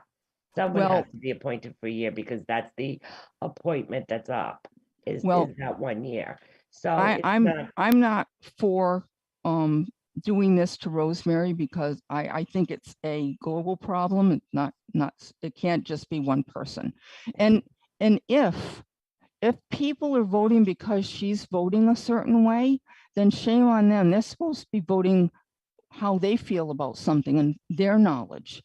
You can't blame one person for everyone voting how one person's voting if that's a complaint. The other thing is that the only thing first of all, we haven't considered Mr. Shiver, but if we do, I would rather give 1 year for the vacant position and the Harbor Commission and see how he does on 2 things. We haven't even to give him a chance to get acclimated, if nothing else. So that's my 2 cents. Thank you. all I want to say is we're not just pointing Rosemary out. She's the only one out of, she's the one that's up for appointment tonight. And that's why her name is here. If some others were up for appointment, I'd feel the same way. This is not just, and I agree, this is not just a Rosemary problem. And it might not be a Rosemary problem at all. But what I'm saying is we tried to address this. Mike Burke and Deb Janik are my witnesses. We pulled the chairman in. We talked to her about 2 hours, actually, about all the problems we observed. She was supposed to go back to her board. We really never heard back from her. And what I'm understanding is things haven't changed. So I don't want anyone to think we have not done it. We have done it. We took time to do it. And we pulled in the chairman first because, like you said, it is global, Donna. And we felt that the chairman was responsible to speak to her committee, and not only that, to lead her committee to be more user-friendly. Did we bring every single person in? No, we didn't feel that that was necessary.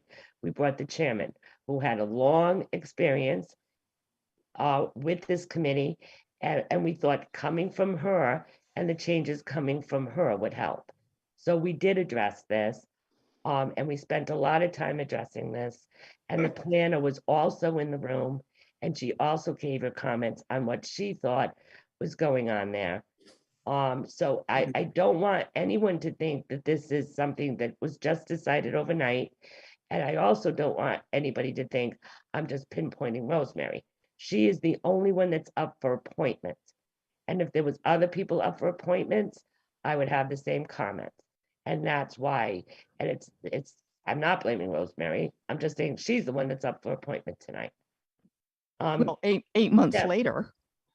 Well, you're absolutely right, Donna, because we talked to Susan and we were hoping that things were going to change. Deb Janik. But Amanda Souza is also up for reappointment. No? Yeah, she is. Yeah. Absolutely. So Susan Gill has not formally resigned, so we are going to have yet another vacancy. Well, she formally resigned to her committee, but she hasn't sent us a letter, and she said that was the last meeting she was going to be at. So there is a vacancy there, and we're waiting for her letter. Yeah, right. So we will have one. I agree with a lot of what Donna said. You know, it's a board, it's a commission that I have heard a lot of issues about before I was even on the council. It's very difficult to navigate. I am the liaison. I'm still not understanding the process at all, from start to finish of projects. And I'm not saying that's their fault. That's probably my learning curve. But I just don't want to point my finger at one person. I think that there's lots of blame to go around. We are losing or have lost Susan Gill. Yeah, I don't want to really see us lose another person with a lot of experience. The other issue is the appointment that Chris Shriver is looking at for the Harbor Commission. That term ends in 2023. So if he's still on the planning board in 2024, like the dates don't jive. I think that having him be on both and having the same date, I think that jives a little bit better. And I just don't think it's right changing the dates with Rosemary. I'm sorry. I'm just not feeling comfortable with that. So I think I have to agree to disagree with you, Denise, on that one.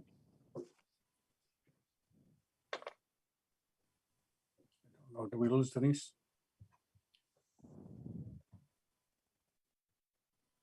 Joe? Denise is muted, I believe.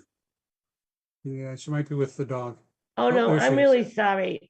What I said was, I forgot I was muted. Do we want to table this, fix the dates and bring it back in 2 weeks?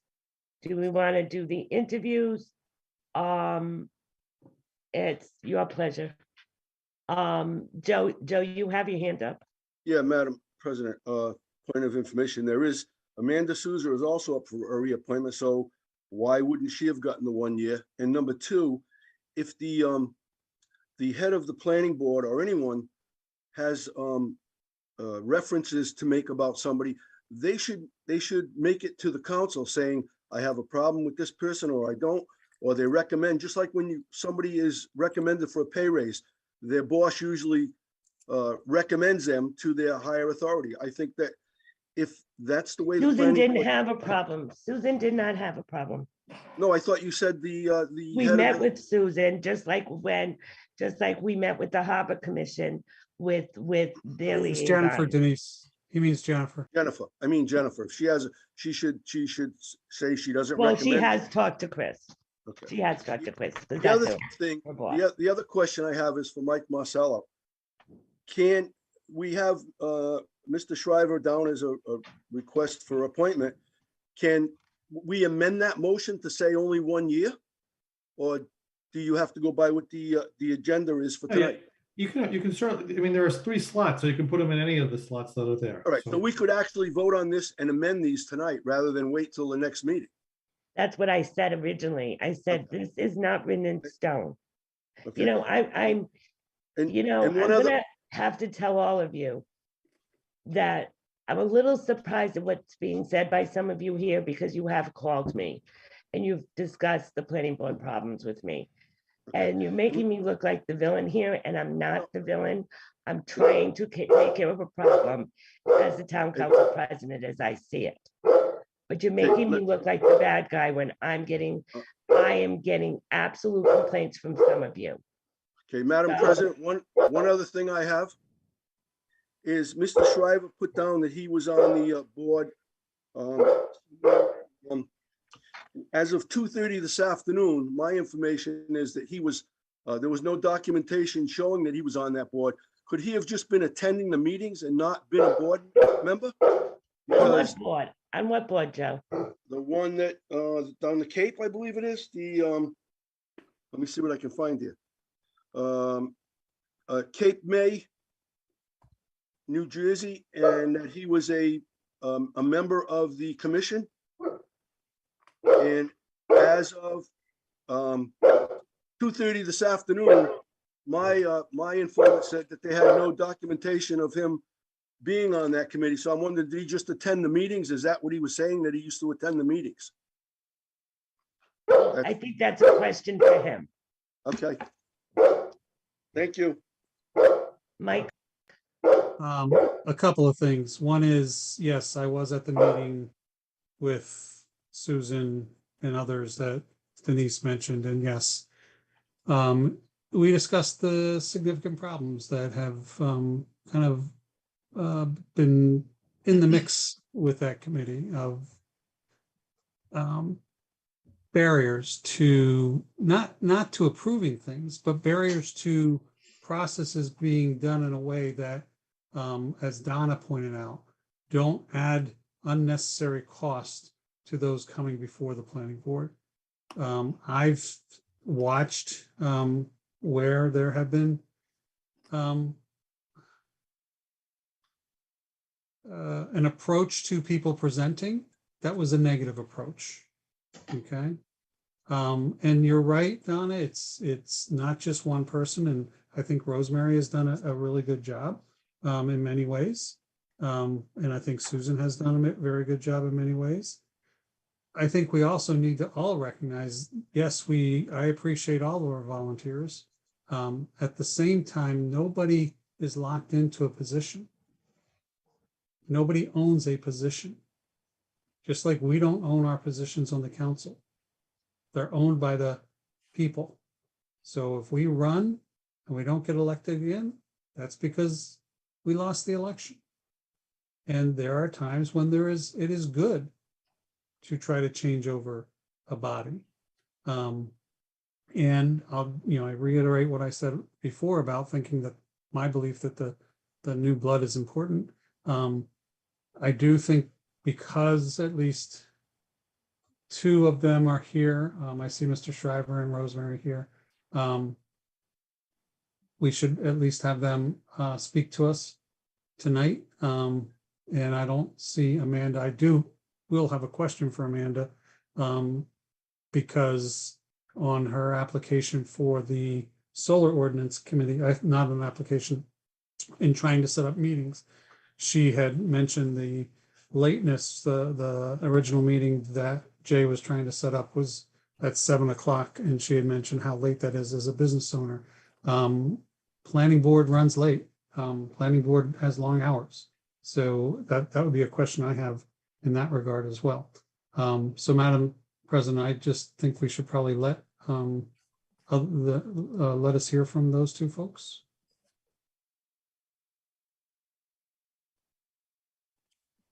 Would you like for? Yeah, Joe, you still have your hand up. Did you want to say anything else before I do anything? No, I'm sorry. I just got carried away with the moment and left my hand up. Sorry. Okay, that's fine. Jean, I Jeannie, just did you want to say something? Yeah, there's a panelist that's waiting, an attendee that doesn't have a name, but that could be Amanda Souza. She was going to be at this meeting. It's a 609 area code. Yeah, I see that. Yeah, that could, if that's Amanda, could you raise your hand?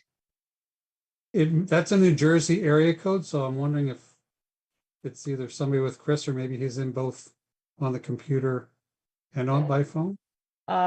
It could be. Do you want me to let Chris in? Yes.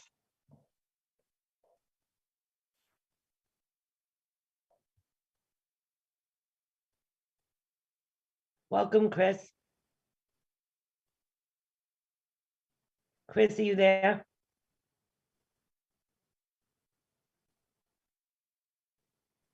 Chris. He's coming. Oh, he's coming. Having second thoughts. No, sometimes it takes a while. I don't understand this sometimes. Oh, I think he wasn't, it looked like he was connecting to audio. Chris, are you there now? He's in the panelist section. He just hasn't, No, I don't know if you can see it, Chris, but I'm getting this little thing on the side of his name. It's saying connecting to audio. Oh, he's gone again. no, he's in the panelist section. No, here he is. He's right here. Yeah. Okay, Chris? Can you hear us? Can you hear? And now, We could for 1 second and you muted yourself again.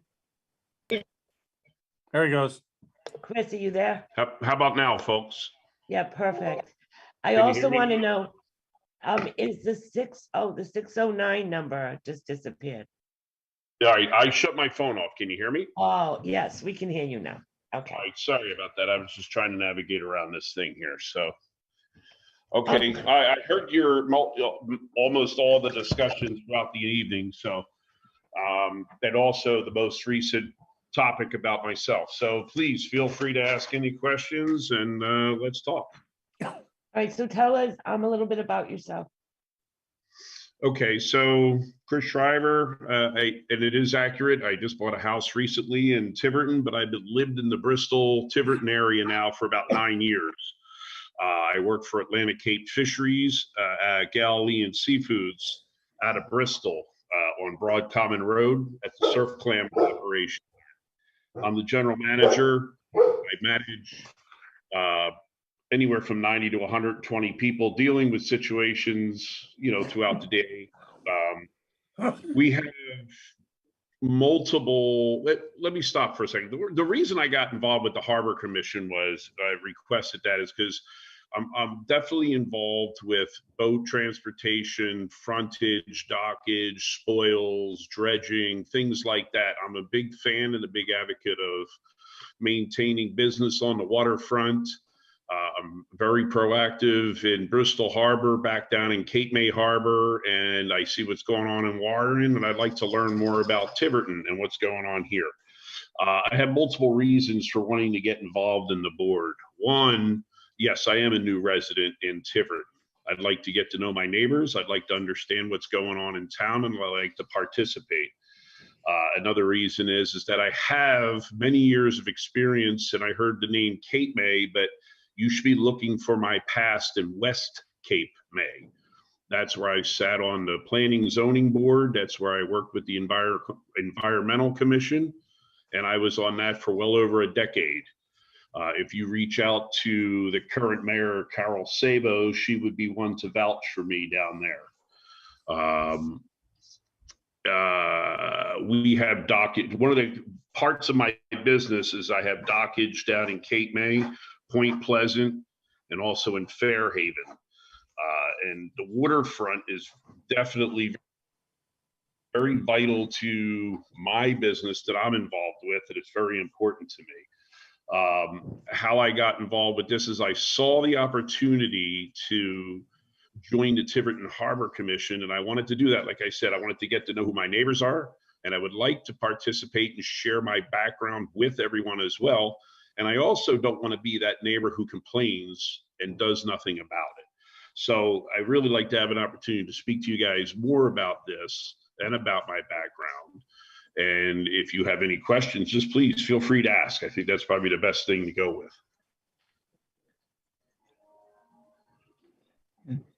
I have a question. Yes, please. Yeah, Chris, I can't see you and you can't see me, but it's nice to meet you. Yeah, I like your resume here, but I also have a question. Have you read a comprehensive plan?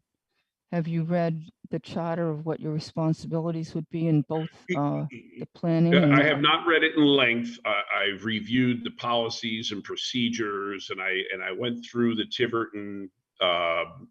I went through the website and I was glancing at a good bit of it. I combed through it. Did I absorb every bit of it? No, I did not do that yet. If we feel as though we'd like to move forward, I would definitely engage further, and I would spend more time understanding the comprehensive plans and the master plans, because I know how critical it is to understand all the rules and the regulations that we'll be following. But if it's not something that you're interested in my background in or my talents, I really don't want to invest a whole bunch of time into it until we really come to a decision if it's going to be something I'll be involved with. Right. So have you gone to a planning board meeting and watched a planning board meeting or a harbor commission I have meeting? not been there locally. One of the reasons I have not yet done that is because over the last 6 months, I've just been up here relocating. So I commuted back and forth between Tiverton and Cape May for 9 years. Reason behind that was I had my family was still in Cape May, and I had my children in critical stages of their educational careers, and I also have a boy that has Downs, so I did not want to take him out of his educational situation at the time until I had a permanent residence up here. So my recent moving up here was still up in the air up until Labor Day, and then this is when I bought my house in Tiverton. So I'm just getting settled in, still trying to find care for my son. and just maintaining a job and just getting situated in my home here. So I haven't really been participated in the activities in the community as of yet, no. Okay. The other question, I just wanted to let you know that the Harbor Commission is working very hard on, we don't have a harbor master plan. So they're working on that. They have little committees, they meet to try to get this thing finished. We really need it. And it's a hardworking group. There's 3 new members on it and they're working very hard. I think that since you know so much about, what your resume says, it would be a nice compliment to the Harbor Commission. So, and I appreciate that. And one of the functions that I do in my daily job is being in the seafood industry, and especially in today's world after COVID and all the regulatory smashes that the surf clam industry has absorbed over the last 4 or 5 years with the closures of the shoals and what have you, minimizing our abilities and efforts to harvest shell stock. I've been able to manage and maintain and bring people together in these times of crises and bring them together and move things forward. So instead of caving and folding up as businesses could and have, we're able to move forward and put plans in place to overcome obstacles and to get everybody on the same page. When you have people splintered and not playing well in the sandbox, somebody's got to reel them back in. And again, I put a number of people on my background. If anybody feels as though they want to call the COO of Atlantic Cape Fisheries, Sam Martin, he's my direct report. And I think he would be very candid about my abilities to answer the question you just posed to me about the problem you're having with the Harbor Commission and reeling everybody in and bringing things to a next level. And again, I encourage the gentleman, Joe, if you want to call Carol Sabo about my background in West Cape May. But the other, I would also encourage you call the other references of my skill set and my ability to participate in community efforts to get things done. okay, just one more thing. We are in the middle of the Harbor Commission, and there's a safe Sepauwett, and we are having issues with the CRMC with notification to the seafood or Are we co- going forward. off sorry? agenda, Mike Marcello talking about the Harbor Commission? A little bit, just Yeah, because this I know is a you're trying planning. to, I know you're trying to gauge his interest in the Harbor Commission as well, but just kind of keep it to Well, the. Right, but this is he is also applying for that. No, I Yeah, just yeah, but wanted it's to. not on Donna, the agenda. It's not on the Can I agenda. resolve, can I Yes, it resolve is. this? Can I resolve this Oh, you're right. possibly? What? Denise, can I resolve this possibly? Sure. Sure. Can I move that we also include in our discussion with Mr.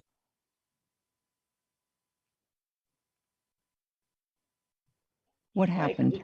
we I can't hear him. you. What I was saying, it's not the agenda item we're talking about, but I know what Mike wants to Oh, do. I see what you're saying. You see what I'm saying? Yeah, I was looking at it like, oh, well, he's okay. I get You're Yeah, it. but taking them that's out of okay. order. But I And, think that and Mike, if I steered off course, I apologize. no, it's myself. not No, you, Chris. It's my fault. It's not yours. Like, But I think what Mike wants to do is move the appointment up. Oh, Mike, okay. yeah, because we can't hear you anymore, Mike. So What happened? He's I working don't know on what it. happened. It's because he's out of the country. I keep telling him it's a Yeah, I problem. don't know why. He's not in that 609 area code, I'll I tell don't you. No. that. So that's the me. motion would be to bring the harbor appointment up. So would someone like to make that Well, I'll motion? make that motion since we talked about it so extensively. Right, okay. Sorry. Well, that's why I was like, okay. That's why I was saying like, okay. So I have a motion to bring his appointment for Harbor Commission up. Do I have a second? I'll second it.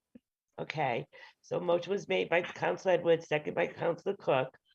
All those in And- favor, Councilor Burke, if you just want to give me a thumbs. Yeah. Councilor Perry, Yes, Councilor Vieira, Yes, Councilor Edwards, Yes, Councilor Cook, Yes. and I'm a yes. Now we can talk about everything. now. And Oh, wait, Councilor that James is Councilor a yes. Jared. Oh, So jeepers. what does that mean? So that means now that they can ask you all they want about the Harbor Commission also.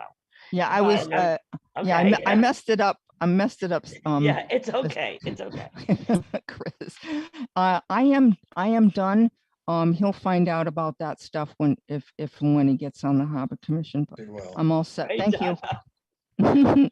I didn't mean to stop your question. I just wanted to have it I don't want to all be set. too wordy. Okay. Other people might have questions. Go ahead.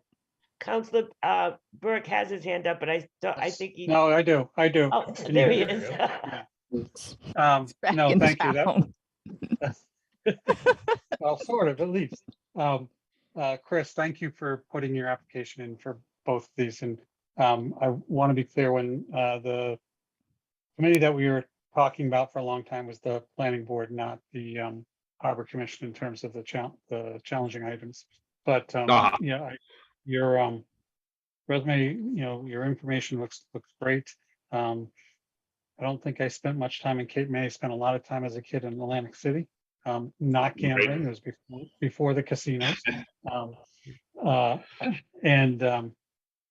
So can you talk a little bit about your work with the Planning Zoning Board in West Cape May? Right. So I joined around 2002. I had lived there already about 10 years, but we were just starting a family out, so that kind of got in the way. But 2002, I started to get involved. That's when West Cape May was fighting the Mount Holly decision, and that's when we were working with the equal housing, low-income housing, and developing the master plan. And I was brought in because of my background in the seafood industry, working with DEM. Actually, we have the DEP down in New Jersey, and my background's with the EPA, where I could participate in the planning zoning boards and also the environmental commission. So my background was able to share with them my backgrounds there to help them with situations that would come up. We would hear the different applications, as small as, should there be a staircase in a breezeway between the two homes? For those that aren't very familiar with West Cape May or Cape May, it's a very small resort town in Cape May, very Victorian. The houses are built maybe 10 feet. If somebody wanted to put a staircase there, and my first concern was, because I'm part of the first responders down there, is what if there's a fire? What if there's some sort of need for the police or ambulatory services to get in there? And the first reaction was, I went and got the fire chief to join us in the conversation. That's one example of, it was a very simple application. But then we had an application that we had where somebody wanted to put in our quiet Victorian town 120 multi-unit uninfrastructured building, for low-income housing, where they only put a very small amount of low-income housing in there, but wanted to build a megaplex. People would pay a whole bunch of money to move in. But we had our master plan. We heard applications. We gave everything all the credence that it deserved. We listened to negative criteria. We listened to the positive criteria. We moved it along quickly. Everything got turned over to the governing body, and then the governing body made their final blessings and decided what would happen. But we had rules to follow, the comprehensive plan to follow. Same thing that we're talking about here. Everything was in place, and we just followed the rules, policies, and procedures and made our best decisions based on the information and the testimony that was given to us. We had our own board, or our own engineer on the board, and our own counsel to give us guidance to help us make those decisions. It wasn't 6 guys sitting around a barroom table saying, hey, that sounds like a good plan. Johnny down the street wants to do something. So. Thank you. I'm done, Madam President. Joe? Yes, Madam President, thank you. Chris, thank you for applying. Yes, sir. We're always looking for volunteers. The question I had was, Cape May and West Cape May, are they the same or are they two different? No, Cape May City is Cape May City proper. West Cape May is a smaller landlocked piece of land. That's where I lived and that's where I served on those boards and commissions. All right, so that may be the issue that I had with nothing documented. The other thing, would you Yes. object to a 1-year term instead of a 2-year? I mean, is that a problem for you or you just want to get on board? Listen, here's the deal. As I said earlier, and to answer your question, I don't have any emotional distress over 1 year or 2 year. Just let me get in there, right? So here's the deal. My concern is I'm in a new town. I'm very familiar with the Bristol, Warren, Tiverton, this whole area for the last 9 years. I chose this area because of I love this town and these towns because it's great. It's small, it's quiet. What I want to do is get to know the people that I'm living with. I want to use my background to help the town I'm in. And like I said, I don't want to be sitting on the sidelines getting mad at you guys because I couldn't participate. That's why I want to participate, to help. That's my goal. If you said it was going to be 1 year and everybody decided, Chris, you can join us for the first year. Let's see how you do. I'm okay with that. Okay, thank you. You got it. I appreciate that. Thank you. You're welcome. Deb? You Deb, muted you're on Deb. mute. I think Jay was first. I'm No, sorry. go ahead, Deb. I'm fine. Oh, I'm sorry. No, well, what I was gonna say is also thank you, Chris, for throwing your hat in the ring there. Experience on planning zoning is hugely helpful, although our planning and zoning are two different boards of people. They obviously work very closely together. And a lot of the projects start out at planning and end up in zoning. So I'm not sure if you're aware of what's on the dockets at this point, but we do have some major projects brewing in town. So lots of things to read and a lot of homework to do on that. At least from my point of view, I've had to do a lot of reading, but we have solar project ordinance. We have housing and lots of zoning. From the little tiny, somebody needs a little more space on a barn they're building on a 10-acre lot versus, some other major zoning changes. So that is, your background would be very beneficial. As far as the Harbor Commission, Donna already outlined a lot of what's going on with the harbor. A lot of work is going on in that group. And there are a number of people on the Harbor Commission who've been with the Harbor Commission for many years, but there are a lot of new appointees too. And I think it's a great mixture, the older the new, bringing in some new ideas. And they have been working very hard because they also have some major projects that they're facing also. So I just would like to say thank you for throwing your hat in. Well, I appreciate that and look forward to an opportunity if it comes to pass. That'd be great. Jay? I'm fine. Well, let me say this. After having listened to Chris, he's fleshed out his resume quite a bit. And it's apparent that he has a good deal more experience than it reveals.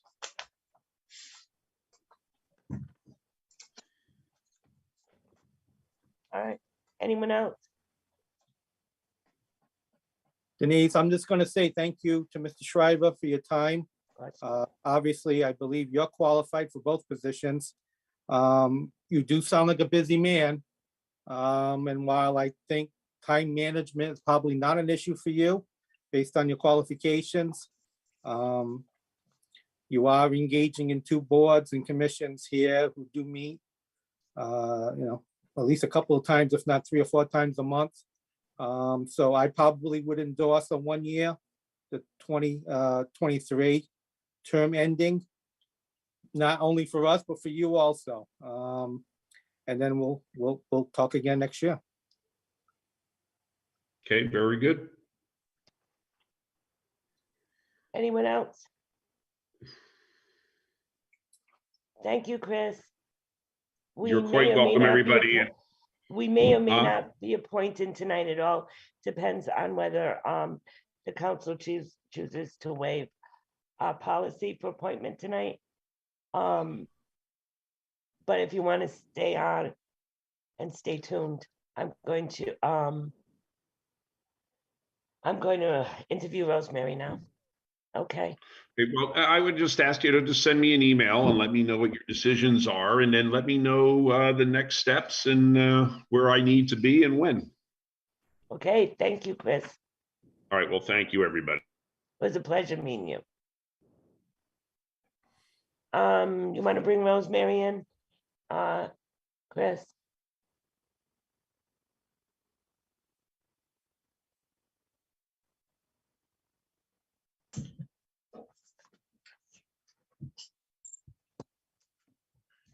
Want me to try?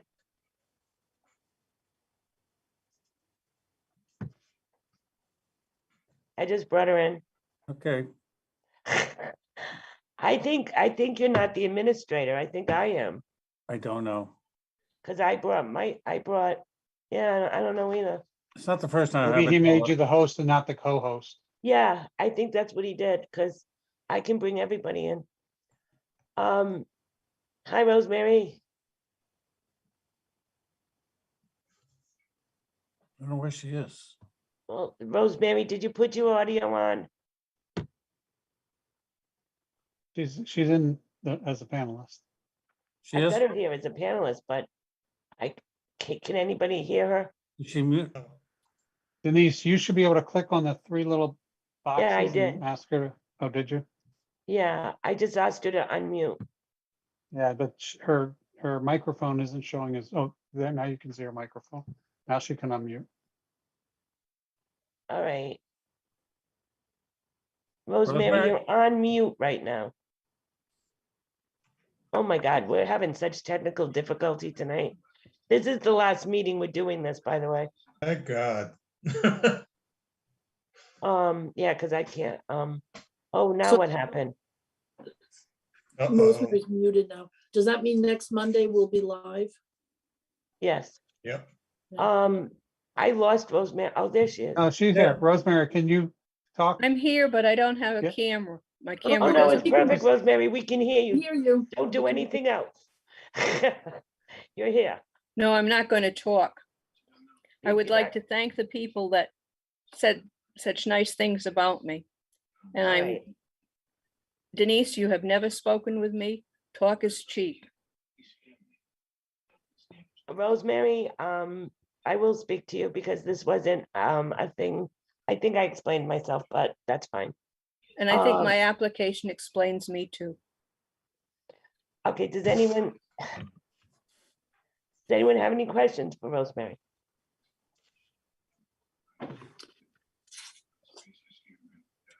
Rosemary, I appreciate everything you do and have done. I will say that I have observed on Zoom where you were disrespectful to at least one person, if not other times. That's one of my big concerns. So, and maybe you didn't realize it, I don't know. And if you didn't realize it, then, you know, please accept this as feedback. So that's one of the things that I think I needed to point out. Mr. Burke, I must say, in rebuttal to that, Zoom was very difficult. I mean, again, having a computer that doesn't have a camera. And if I said something, it was not taken, should not have been taken disrespectfully. It might have been said in jest. And I don't know exactly who you're talking about. But I am not there for a popularity contest. I go by the rules and regulations. And I'm there to protect the town of Tiverton.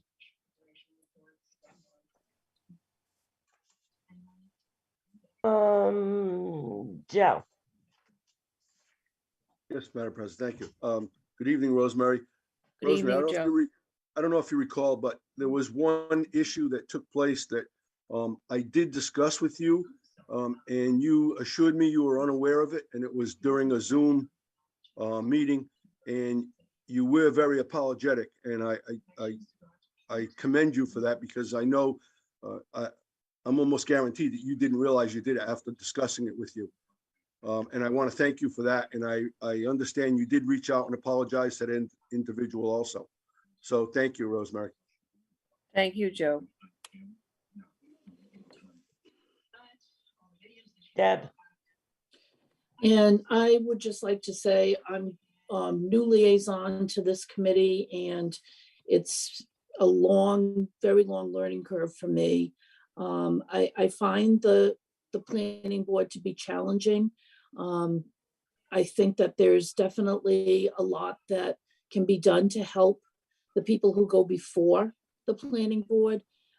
But I think it's the board itself needs to work on that.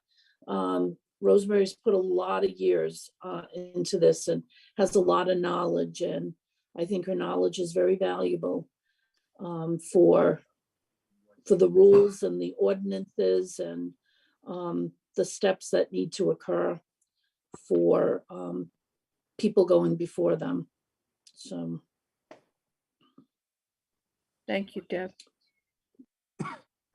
You're welcome. I'm still learning, let me tell you, after all the years, because there's so many variables involved. You never know. And try to stay out of litigation, as Mr. Marcello will tell you.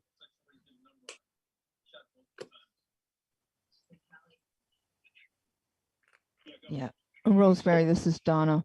I want to thank you for your service. That's a very difficult board. There are so many different things going on at once and trying to keep them all in a row.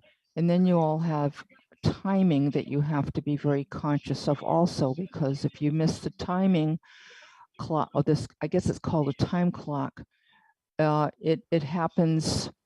It just happens because there's nothing you can do about it. So that's always something that has to be, you seem to be very aware of. Anyway, thank you for your service. And globally, just to say, I think the planning board needs to be a little more user-friendly, because there might be people that are professional that are before the boards all the time, but I think we also have people that haven't been before the board before, and we have to be conscious of that. They are our citizens or clients, and we need to be respectful globally for the whole board. Anyway, thank you for your service. Thank you very much.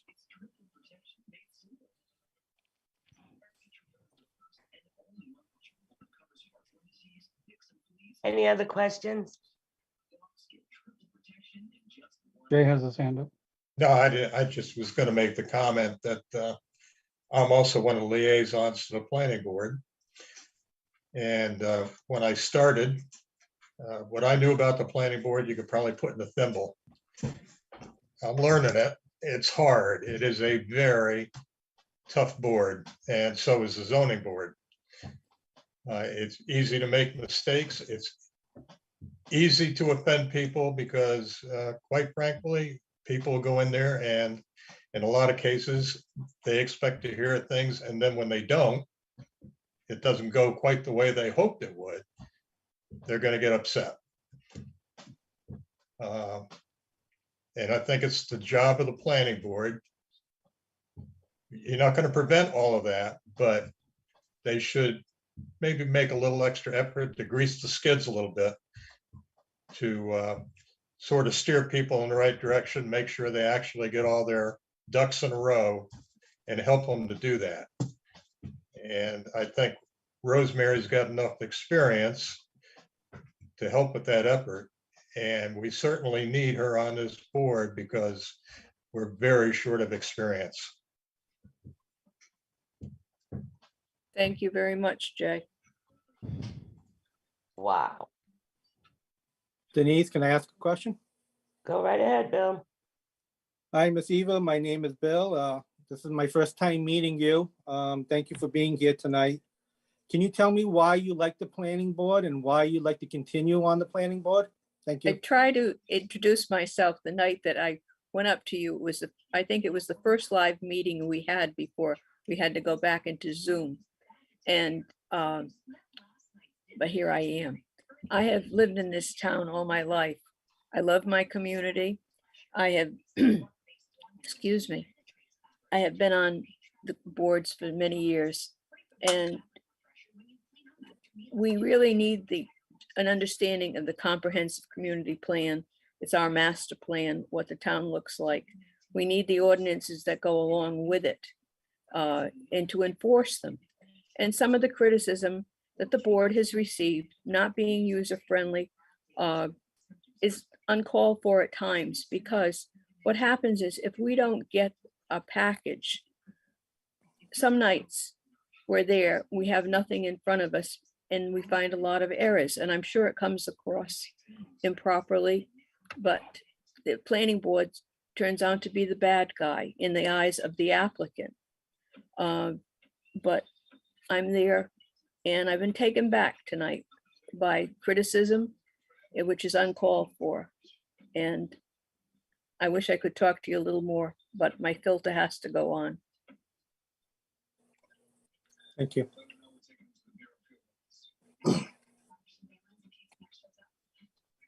Anyone else?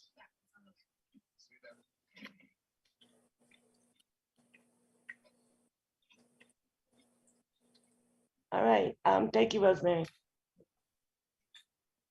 You're welcome. I think Amanda might be, is Amanda here? I don't see her. I thought I saw her come in. No? No, I haven't seen her all night. She's not me. Yeah. Okay. All right, so do we want to now do we want to table this until we can interview Amanda? Or do you want to appoint or do you want to discuss the two we have? It's up to you guys. I'd make a motion, we discuss the two we have and make those appointments tonight. All right, so what you have to do is make a motion to appoint someone. Okay, I make a motion to appoint Rosemary Eva to a 2-year term from 7/15/22 to 7/15/2024. Do I have a Do we have second? to I waive see it. Yeah, Deb, you're absolutely right. Yeah. I was, first of all, we need a motion to waive our policy. So moved. Second. I have a second.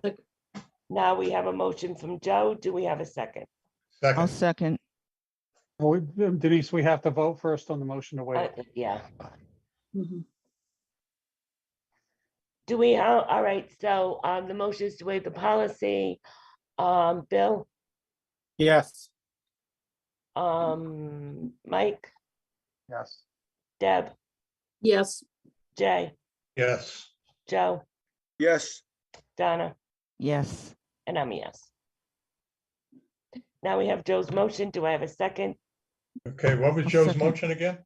make a motion. No, We you want to appoint, repeat your we motion? appoint Rosemary Eva to a 2-year term beginning 7/15/2022 until 7/15/2024. Do I have a second? wait a I'll minute. second. I'll second it. The it- dates are not right. Yeah, they're all messed up. No, because 7/15/2022 hasn't come yet. 7/20, excuse me, please. My term expired in 21. 21. right. So it's 7/15/21. Okay. to And how 7 many, and wait a minute, and And are According we- to the charter, you're supposed to be doing it in a 3-year yes, interval. that's what I was just gonna say, Rosemary. Article, He- Article 10, Section Rosemary, 1001. I was just gonna say that, it's a 3-year term, and it doesn't appear to be. And you Okay, put so the, I'll make it a motion to be a 3-year term until, what is it? Okay, so 7? Joe, your motion has to be July 21st to Okay, July 24th. Well, could we hold on for a second? Because I'm looking at this date. So she's a holdover because her term expired. correct. So July you can appoint 21st. her for the remainder of that 3-year term. You don't start a new clock. You just Right. appoint her for the remainder. So- of that term.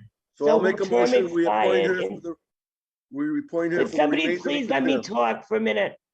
Her Okay. term expired 7/21, am I right? Yes, Yeah, Okay, so 3-year term would be 7/21 to 7/24. yes. Okay, that's what I said. So that's Joe's motion, Yes. 7/21 to 7/24. I'll Yes. second that. Mike, do you agree with me? Ms. Marcelo, Marcelo? Yes, exactly. Okay. yes. and I have a second. Okay. Any further discussion? Bill, Yes, Mike, No, Deb, yes, Jay, Yes, Joe, Yes, Donna, Yes, and I'm a no. Okay, so now what is the next motion? Do we motion to appoint Chris? I make a motion, we appoint Chris Shriver to a term ending 7/15/2024. The unfilled term ending 7/15/2024. I'll second it. So that would be the 2-year term. 2-year term. I'd like, Okay. I'd like to amend that motion to be a 1-year term until is it 7/15 of 2023? But is that the term that's available? Because Mike There's just 2 put him terms on, left. Well, no, there's we one have a term, There's a vacant. 1-year term and a 2-year there's a term. 1-year term available, so I'm appointing him for that or nominating him for that 1-year term. Because then we still have Amanda Souza who's interested also, who's a All right, can we- reappointment. All right, can we hold on for 1 second? So let's, Mike, go ahead.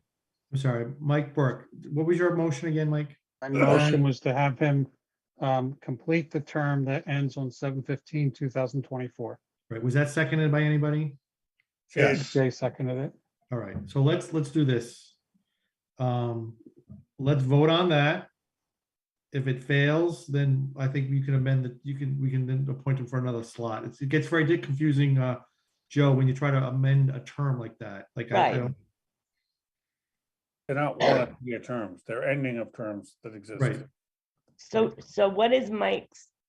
Mike, My what motion term? is to appoint Chris Shriver of 113 Fir Avenue to the planning board for the term ending, the open term ending 7/15/2024.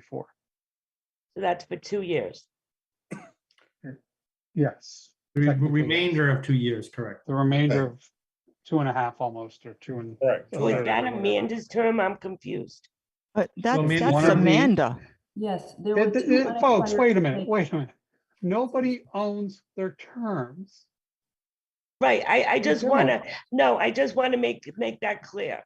So what we're doing, that's what we're doing, and I agree with you, Mike. But that's what we're doing, we're bringing that forward. Okay, And if you don't like it, just vote You against it. vote it That's down, okay. right, that's it. do I have a second to that? You did, Jay. I did second it. Okay, Jean, oh, Jeannie, you're okay? No, Jeannie, I you just wanted okay?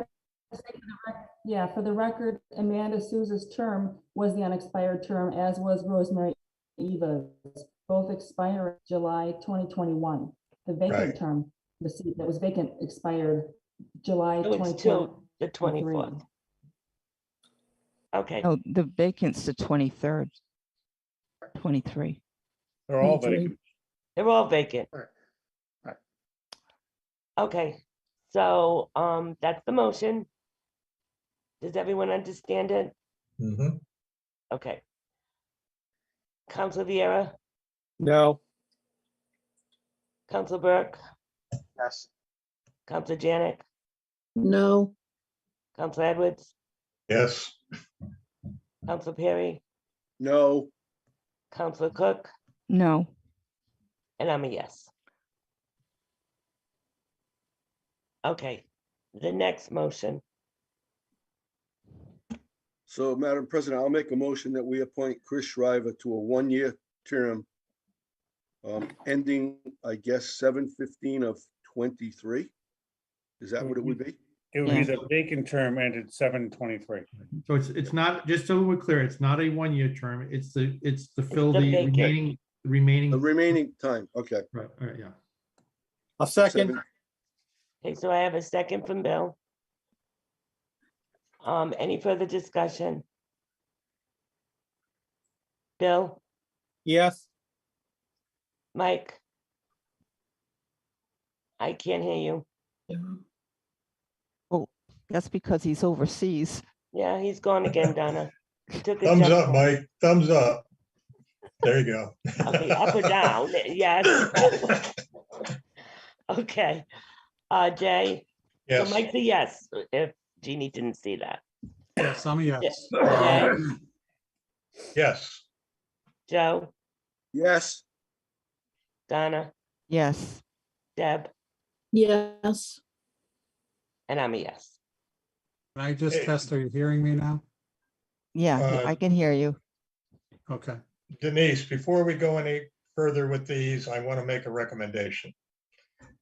Um, And it's a simple one.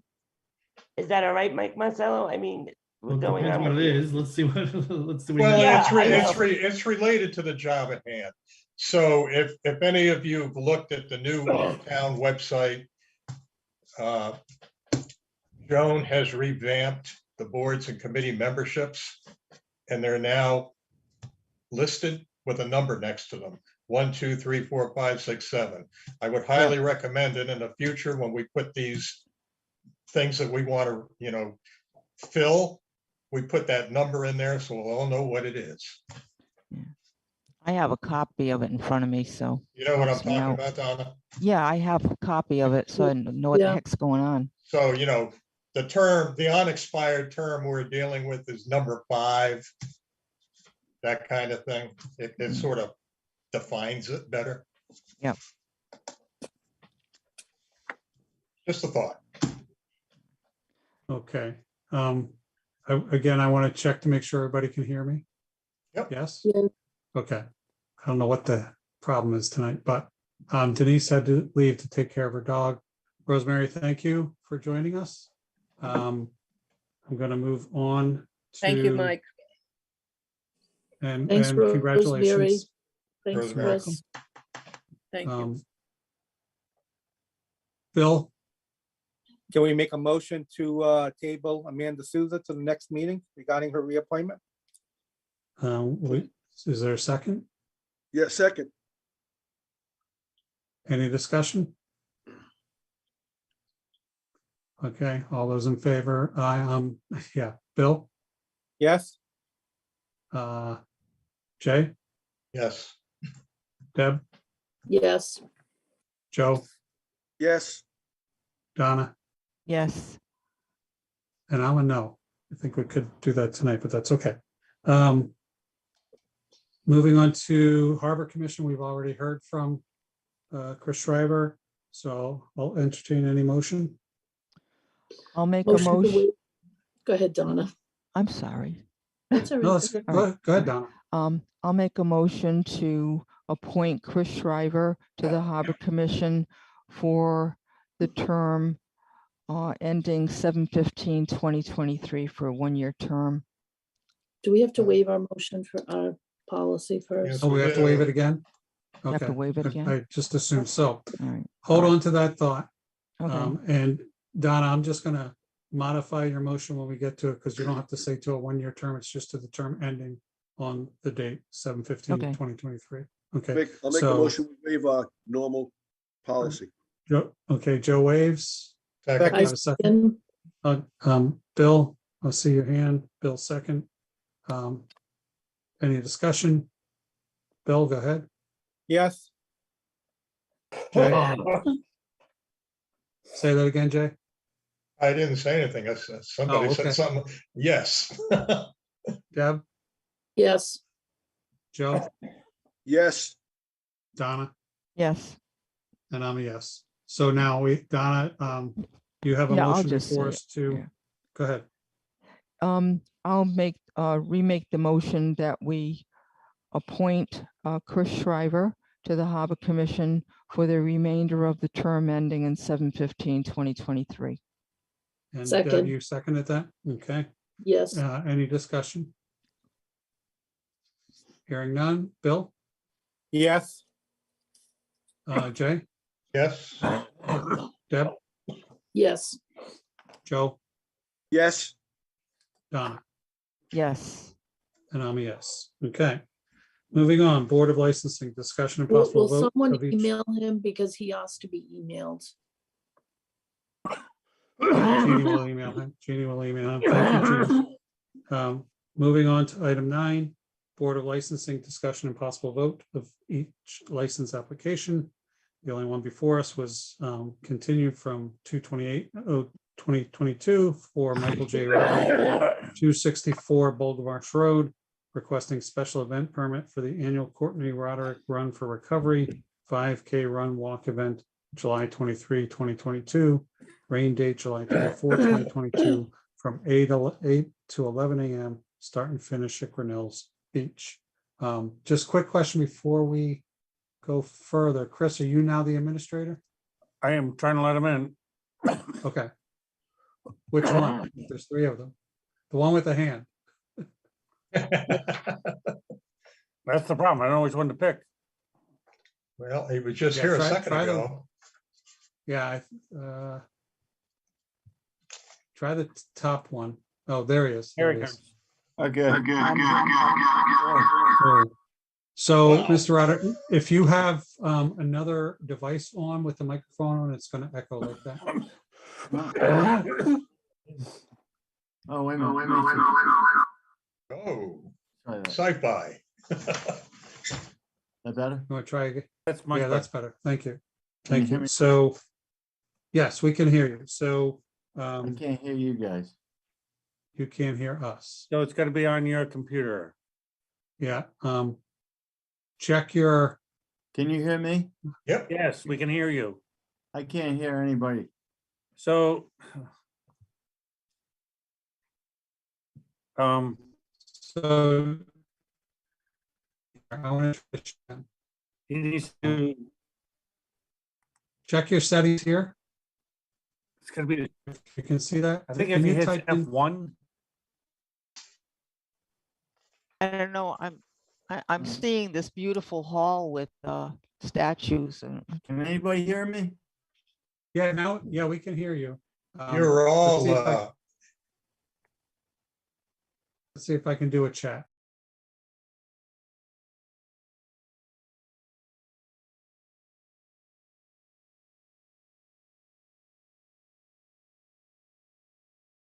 I don't have chat Recording in function. progress.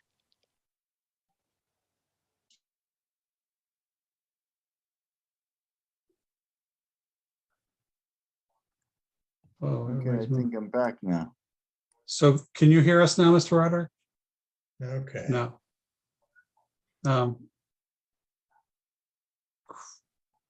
Do we have a number for him? hang on.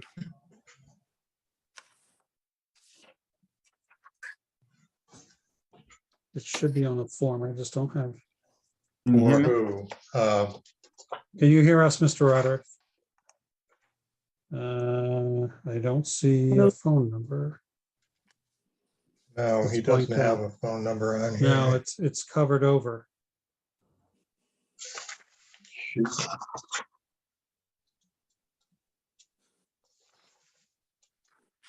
Yeah, I don't. No email address either, right?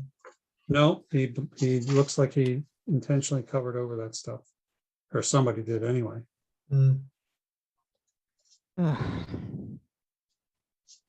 Do we have? So he has an address.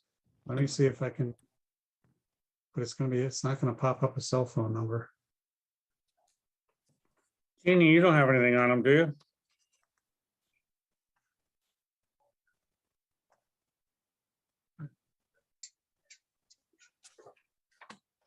Me?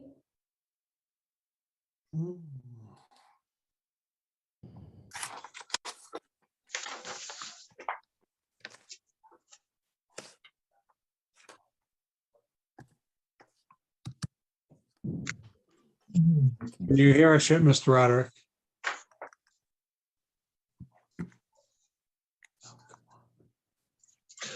This is not going well.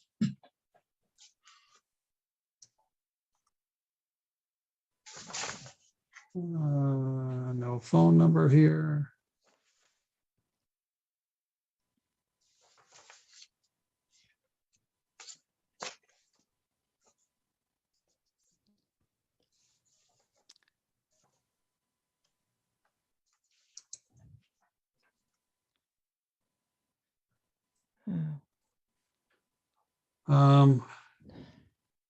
Not sure.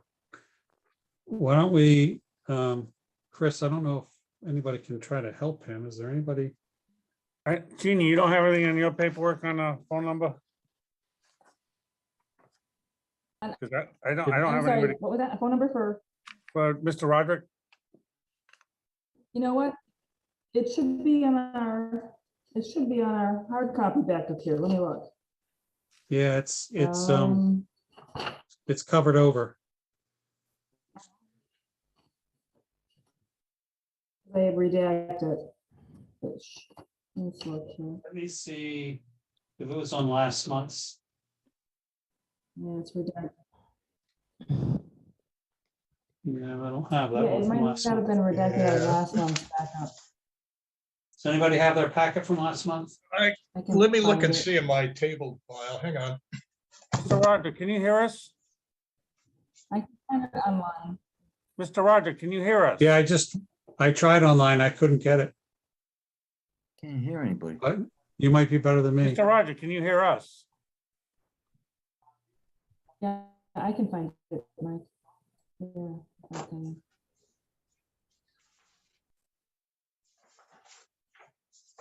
Recording stopped. Recording in progress.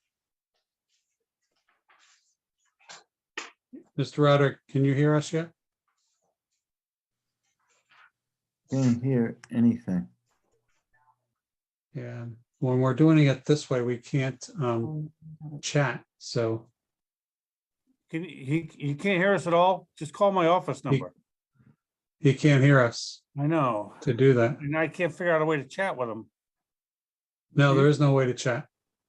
When you do a webinar, there's no chat function. At least not the way this is set up anyway. Yeah, I know. I was hoping to try to show him when I share you my sure you- screen. You can? You know what? Here's what we're gonna do. The administrator Here's what we're gonna do. To do with chat. Now I can hear you guys. No. You can hear us now? Yeah. Now I can hear Okay, you. okay. Oh, Yeah. good. We were trying to find a phone number for you, but we couldn't. Yeah, find no, one. I can It's hear you not- now. Okay, so. Yeah. Thank you. We had your application before us last week, but we wanted to have you in front of us because I know there were some questions. We know that this is your normal run and why the weekend that you pick is important for it. I think our biggest concerns, and folks can raise their hands if they have other thoughts other than this, is the start and stop locations at Grinnell's, because I know there's some challenges with it, with folks using the beach and the lake last year. So I think 1 year, but I'm not positive. Chris or somebody else can speak to this. We had you start up at Town Hall. Yep. Yeah, Okay. yeah, we did, but it doesn't work out for us. And why so? Because logistically, it just, the people, it doesn't work out as far as the logistics of the course. Because people are parking down the hill and we don't use the beach at all for anything. We don't park on the beach. I don't use the beach at all. We just want to start the race there because logistically, the parking lot is right across the street that we use. And so otherwise people have to walk up the hill. We have to do logistics things back and forth from up and down the hill. And it's just, for the time we moved the race to start at 8 o'clock, which is the least interference on the entrance to that beach. It's a 2-hour race once a year. So you normally park in the parking lot across the street? So we use the dentist parking lot. We start with that, the medic, whatever clinic that is. We also use the back of the what's the restaurant right there? They Oh, let us Red use Dory. Red Dory. And then as that fills up, we bring them up to the school parking lot. And, so, and we started right at 8 o'clock. Most of the people are done by 9:30, and then the road is cleared by 10 o'clock. Everything's cleared out of there by 10 o'clock. So the feedback that I have from somebody involved with the beaches was that you didn't finish up last year, and they weren't able to open Grinnell's until almost 11 o'clock. All right. That was with, I believe, I forget what your start time was. I think you started setting up around 7:30, and we're planning to finish by 9. We set up most of it, but the night before on the grassy area. Okay. And you're also requesting the use of the restroom facilities there? No, no, No, that's what I thought. no. We've never used the restrooms here. Okay. So where do people go to the bathroom? That We was got my- porta johns. Oh, Okay. Oh, is that what you put on the grass area Oh. then? Yeah, we put them in the grass area, or we can put them in the parking lot across the street. Yeah, Wherever. so the reason I thought that, Mr. Roderick, was on the application section, you have it asks for location of health and sanitation facilities, and you cite Grinnell's Beach, that's why. Yeah, no, we're not gonna use those. We haven't used them.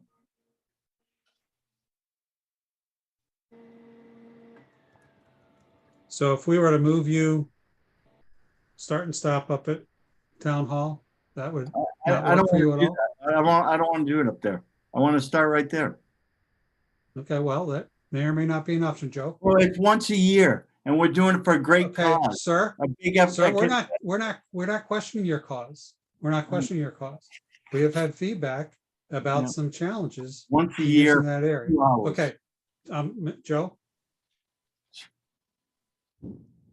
Yes, thank you, Mr. Vice President. Yeah, are you aware that this year the beaches are going to open at 8 o'clock instead of 9? And last year there was a lot of traffic up until almost 10:30. We could not let people into the beaches because it was congested in that area when the runners were coming back. That's the issue we have. That's the height of our season. There's only so many spots at Grinnell's Beach that are available for payment. And if we block them off and we can't get people in there, because a lot of people like to get there early, that affects the income to the beach. So I don't see why you couldn't start at Grinnell's earlier at 7 and then end up the road like you did one year, a few years back. That's my feeling, and I think that was some of the road. That's feelings not of the recreation the committee. whole loop. If we end up the road, I don't know what you're talking about. End up the road. We want to do the whole One loop. year you ended up at the town hall, I believe. No, but we started at Town Hall. Okay, well, start at Grinnell's and then end at town hall Whatever. would probably be more appropriate. Any other members of the council?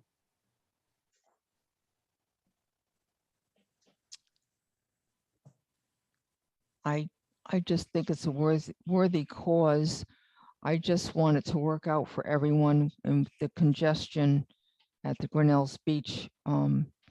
We need to find a happy medium here so Mr. Rodericks can have this wonderful annual event for his foundation. So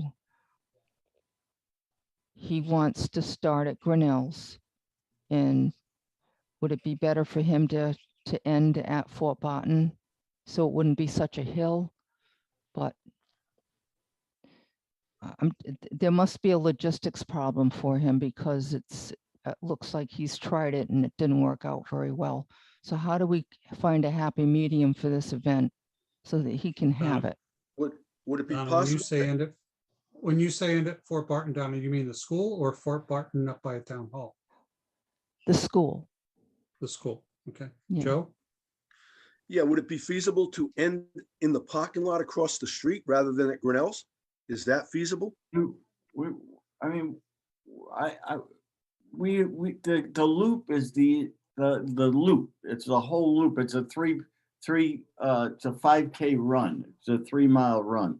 So we've already marked it off. It goes up Highland, it goes up Main Road. It goes all the way down Highland. It turns around the turn before, by Evelyn's there. And that's a whole 5K run, that whole loop back to right there. in front- What I'm saying, Mr. Roderick, could it end in the parking lot, where the I don't doctor's know what office that is? would do. What would that do? They end in. Well, you wouldn't be blocking the entrance to Grinnell's Beach. You'd be on the opposite side of the street, ending the race there. That's what I'm saying. Would that be more feasible? I mean, I suppose we could steer the runners into that parking lot then, if that works. Sure. I mean, that's the only issue we have, was that the entrance to Grinnell's was getting congested and people couldn't get in. And so if we could move across the street, that might be a big help. And it might be feasible for both parties. That's all I'm saying. Okay. We could steer them somehow, with some kind of markers on the road to steer into that parking lot for the finish line. I mean, that would be a big help, if that's possible. I mean, we're trying to all work together. I think, that might be feasible and it would help both parties, I think. Yeah. Does the owner of the parking lot, are they okay with that? I mean, I've talked to them, as far as the parking goes, we fill up that lot. I'll have that conversation with them, but we've used that parking lot for a few years now. And, we haven't had any problems. We filled it up.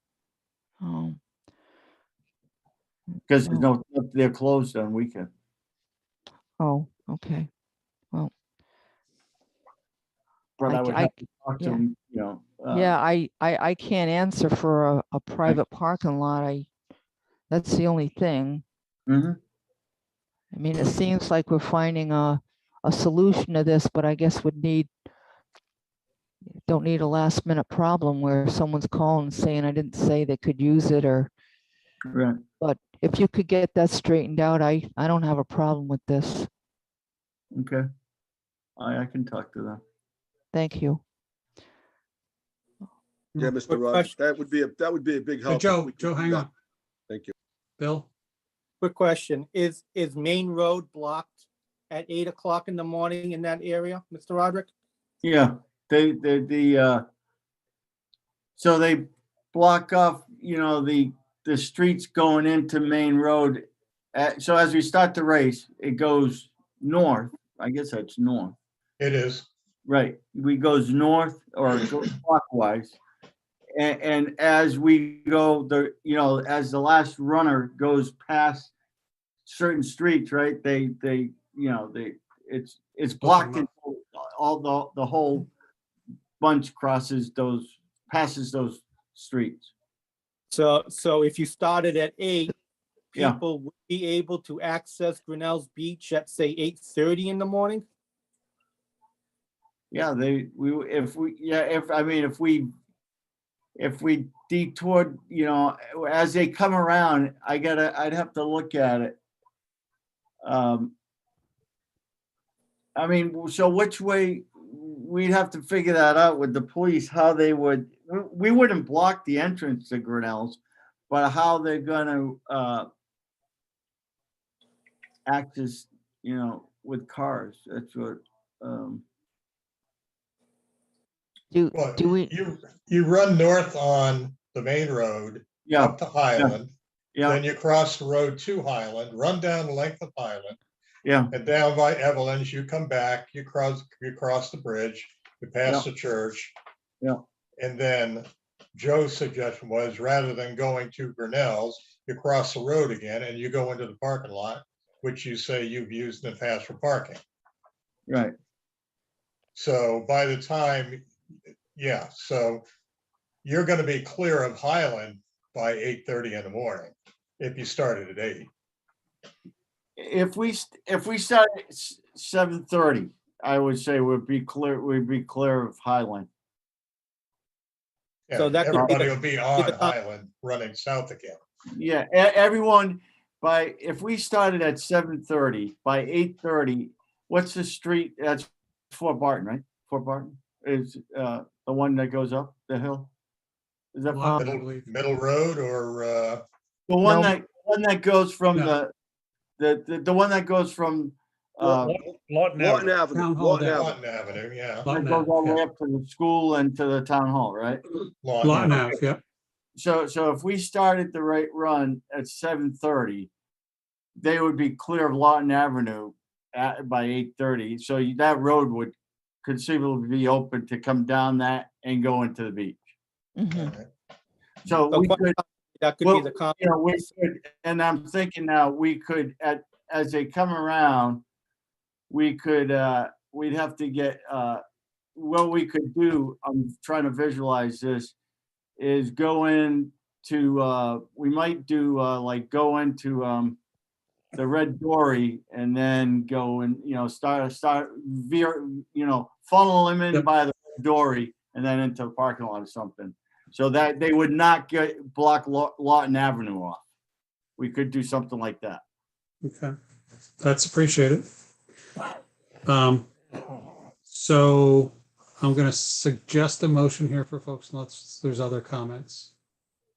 And Mr. Roderick, after I suggest this, I want to hear your thoughts before Okay. we have somebody actually make the motion and second it. That we approve now I'm going to lose they approve the request for a special event permit for the annual Courtney Roderick Run for Recovery 5K Run Walk event scheduled for July 23rd, 2022, with a rain date of July 24th, 2022, to start at 7:30 a.m. and would that end at 10:30 then? So it would let's see, I got it.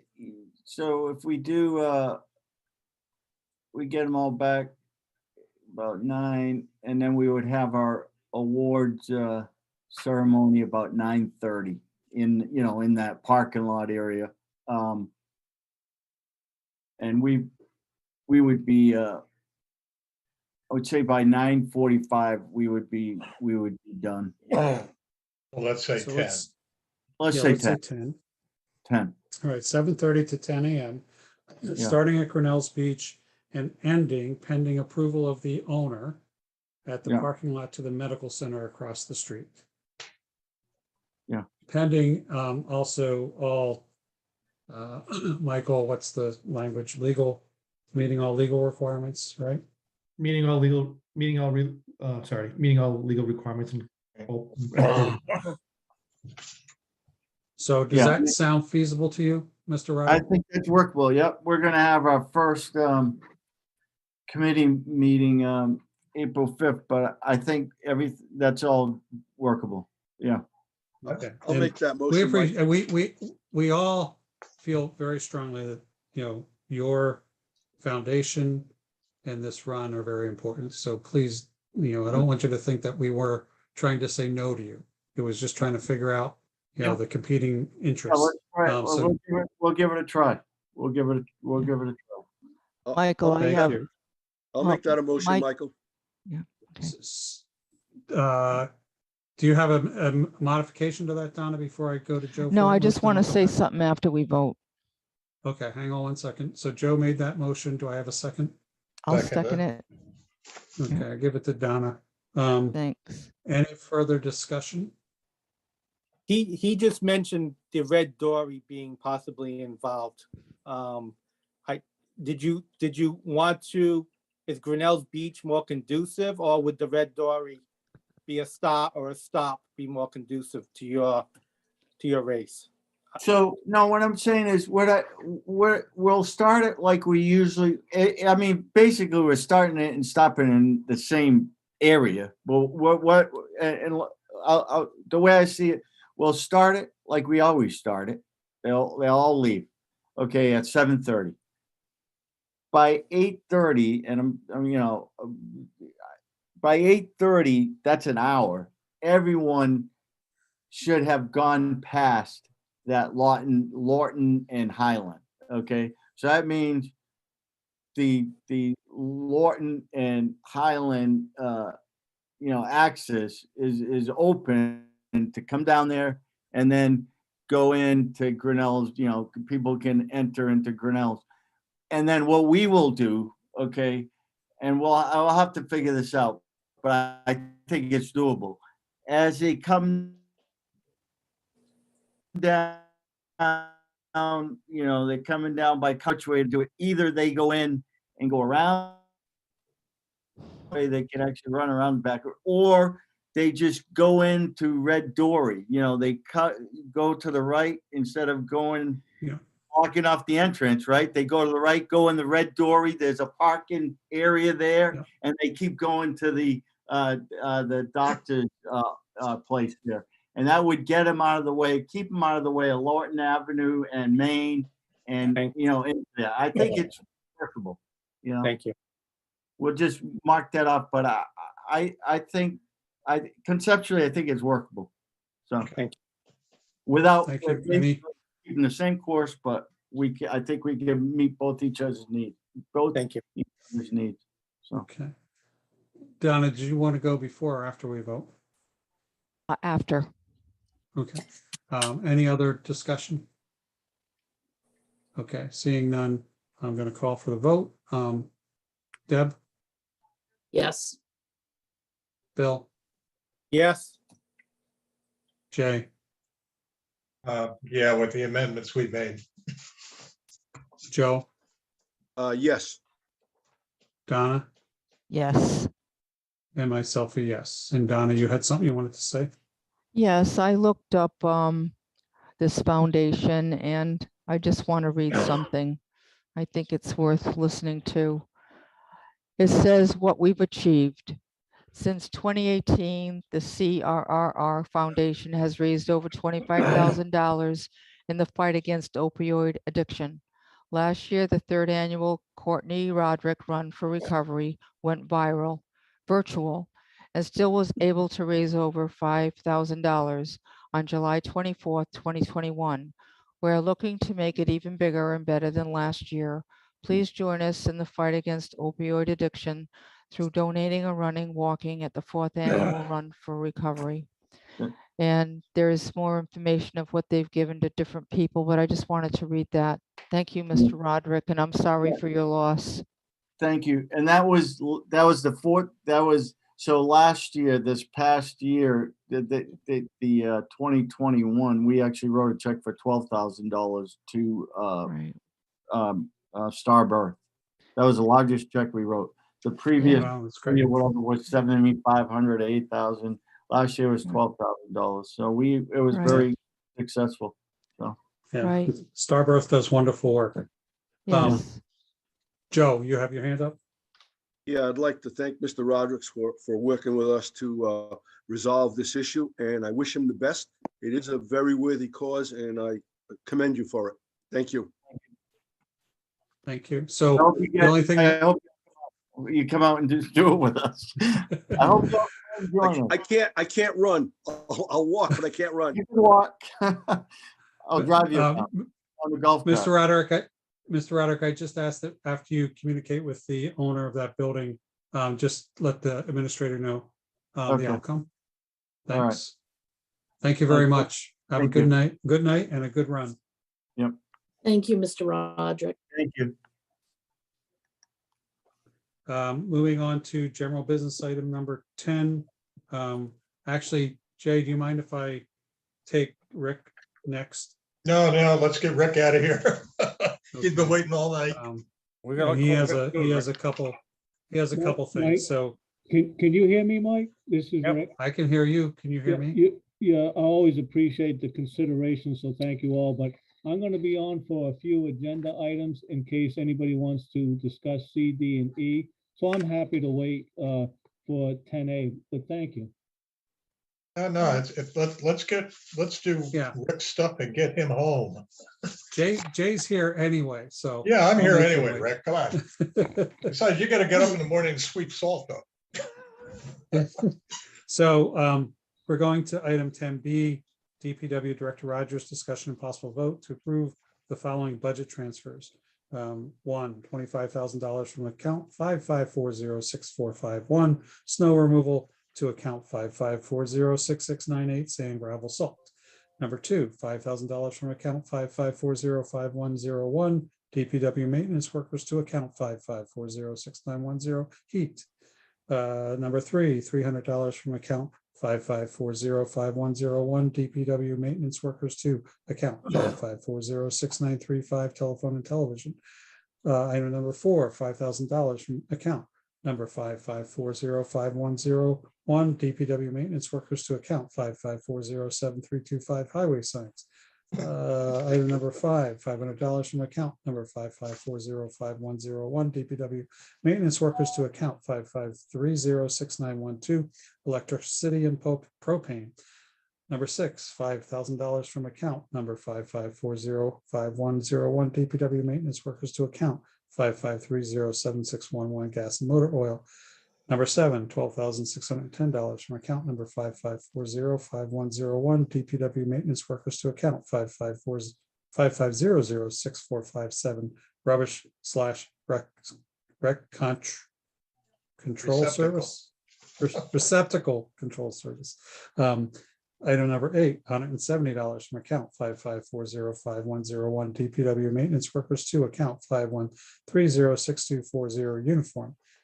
Item number nine, $700 from account 55405101, DPW maintenance workers, to account 51307611, gas and motor oil, and that's it. And I have a question for Mike after we do those. Do I have a motion for those budget? Michael, we can take those as a whole. I would just, yes, vote to approve items 10B 1 through 9. Do I have a motion to approve items 10B? Bill makes the motion. Do I have a second? I'll second it. Okay, Jay, I got the second from Jay. Rick, anything you want to tell us about these? No, just a little bit. Thank you for considering them. And it was a struggle to find funds. And we did end up using some more to sand, salt, and gravel. It'll be a struggle to find some DPW money to buy some more sand and salt, but we're making a go of it so far. So thank you. So I'm going to say that you're not going to need it anymore. I'll predict. If we're lucky. Rick, you need to get rid of the TV. Any questions for Rick? Yeah, what's with the TV? Not good. He actually answered that. That's for your telephone line, right, Rick? Yeah, that's what it is. I know, it's just really funny though. I know. Any motion's been made and seconded to approve items 10B 1 through 9. Bill? Yes. Deb? Yes. Jay? Yes. Joe? Absolutely. Donna? Yes. And myself a yes. Motion passes. So Michael, I have a very important question for you, because I'm only going by what I see. Do we actually have to read all those out in the future? No, you could just say as listed on the agenda. Okay, thanks. Now you tell him. Well, I mean, every council has its own little Words. rate, and you guys seem to read everything, but you know, can always It's beginning to sound like an auctioneer. Item Thank number you all. 7 is the town. Oh, you're not done yet. Don't You're go not away. done. You're welcome. Town administrator, DPW director, discussion and possible vote to extend mega trash contract for the period of December 1st, 2022, excuse me, through 6/30/2023. So you have So- information on this. Go ahead, Rick. The agenda request, but I'm gonna let Rick also address it. Yes, thank you. What we have done is we have reached out to MTG or Omega, which is now Waste Connections, and asked them for a couple of different things. One is to submit a proposal for the month of December 2022, since the landfill is closing November 30th of 2022. So their contract expires the end of December 31st, 2022. But it says it's negotiated how much it'll be for transport. And the second item is we have asked for a proposal to continue the curbside trash and recycle pickup and now transportation to Johnston for the trash to extend through June 30th, 2023 to get us through that fiscal year. And to submit a proposal to basically let us know what it would be if we combined the two for the 1 month and the 2 month, whether or not there'd be any cost savings along with the extending it for 1 more year from July 1st, 2023 through June 30th, 2024. And if any savings would be accomplished by combining those. That would get us through basically we have to get through December 31st, 2022, but we would like options to carry it over for an additional 6 months.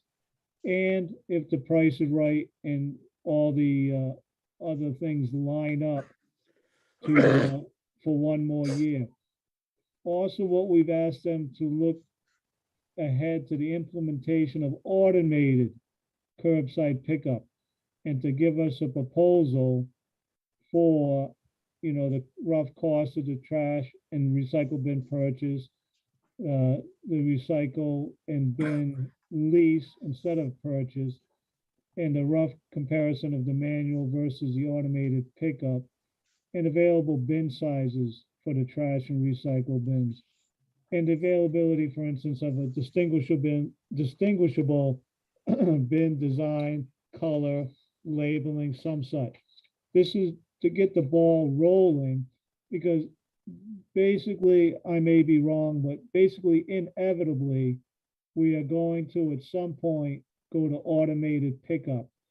We're really not going to be in a position to go to automated pickup, in my opinion, through the fiscal year, but things could surprise me. But at least going forward after that, we're going to want to have some answers for that.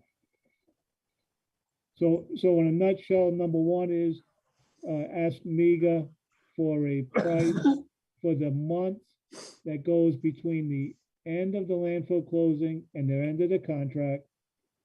2 of 4 would be an additional 6 months.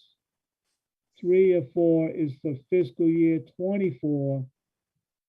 And then 4 of 4 would be information to go automated. So the agenda item that we have before us, Rick, and I think those are all good ideas to look at, but the only item we have, unless I'm reading it wrong. So no, discussion, yeah. You're right, Mike. Discussion and possible vote to extend mega trash contract for the period from 12/1/2022 through 6/30/2023. So the reason why it's in is this is because it's probably more of a discussion at this point than a possible vote, because the council needs to determine what it would like to do. Obviously we have a little bit more time to do the extension period, but we need to get on the radar of the council to start to consider, what do we want to do once this is done?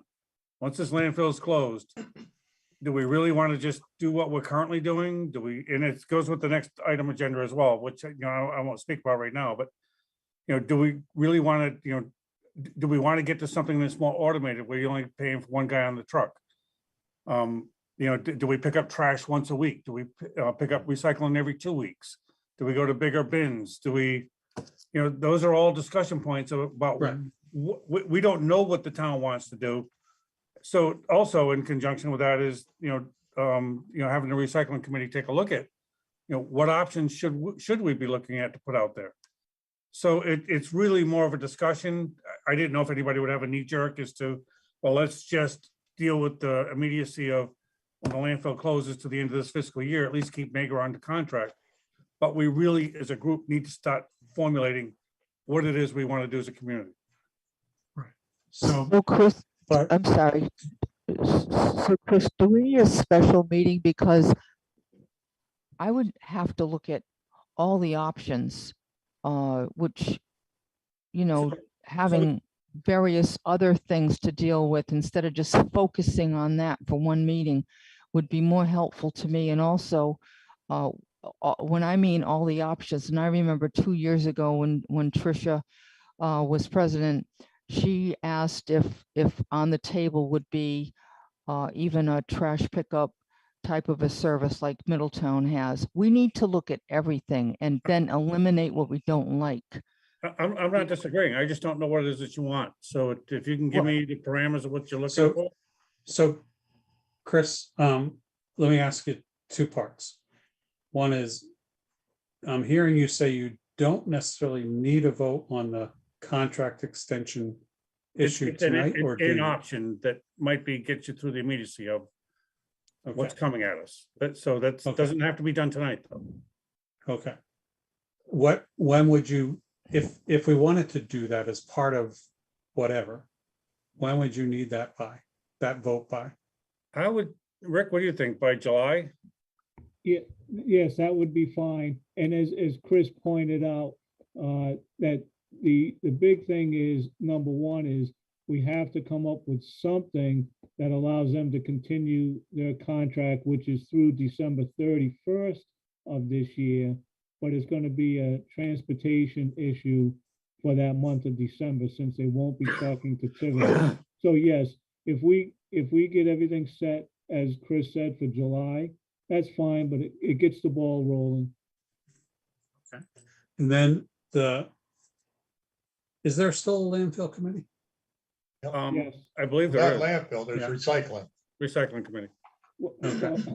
Actually, So- it's both, if I may say. It's a landfill / recycling committee. Yeah. At least that's the way it's always been. Set Okay. up. Yeah, that's what I thought. So, I mean, my sense is, and Donna alluded to this, that group is really the group that's looked at this most closely. So I think we would want to have them come back to us with various proposals, with Rick's, work with them on that, to look at all the options that Rick laid out, what it might cost us, what it might mean. We eventually would have to have public input, because I know some people think the mechanical bins are the greatest thing since sliced bread, and others can't, think, no, I can't do that. I can't wheel it up and down my driveway, whatever, the case might be. So I think we need that, and certainly we could look at doing a special meeting if necessary. But my guess is you're going to need probably a month or so anyway to do that legwork, right, Rick? Or Chris? Yeah, probably more than that, Mike, to get all the answers. Yeah.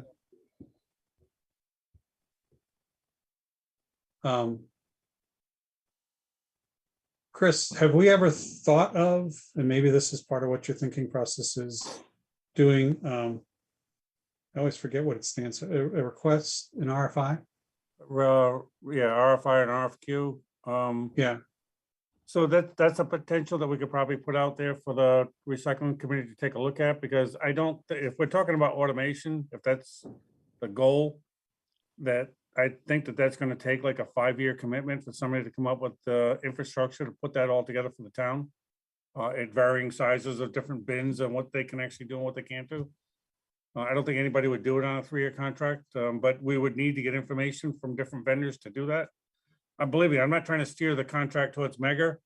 We were just trying to figure out, I don't know how long it's going to take to put all this together, but I think all this does need to be formulated, have a special meeting on it, and try to figure out where we're going to go, and then try to put together a formal RFP to make those pieces come into play. Right. And whether or not we do some structure like Middletown or some other community. That's all going to be part and parcel of this. And do we continue with bags? That's, it's a total combined, flow of how this trash is going to move.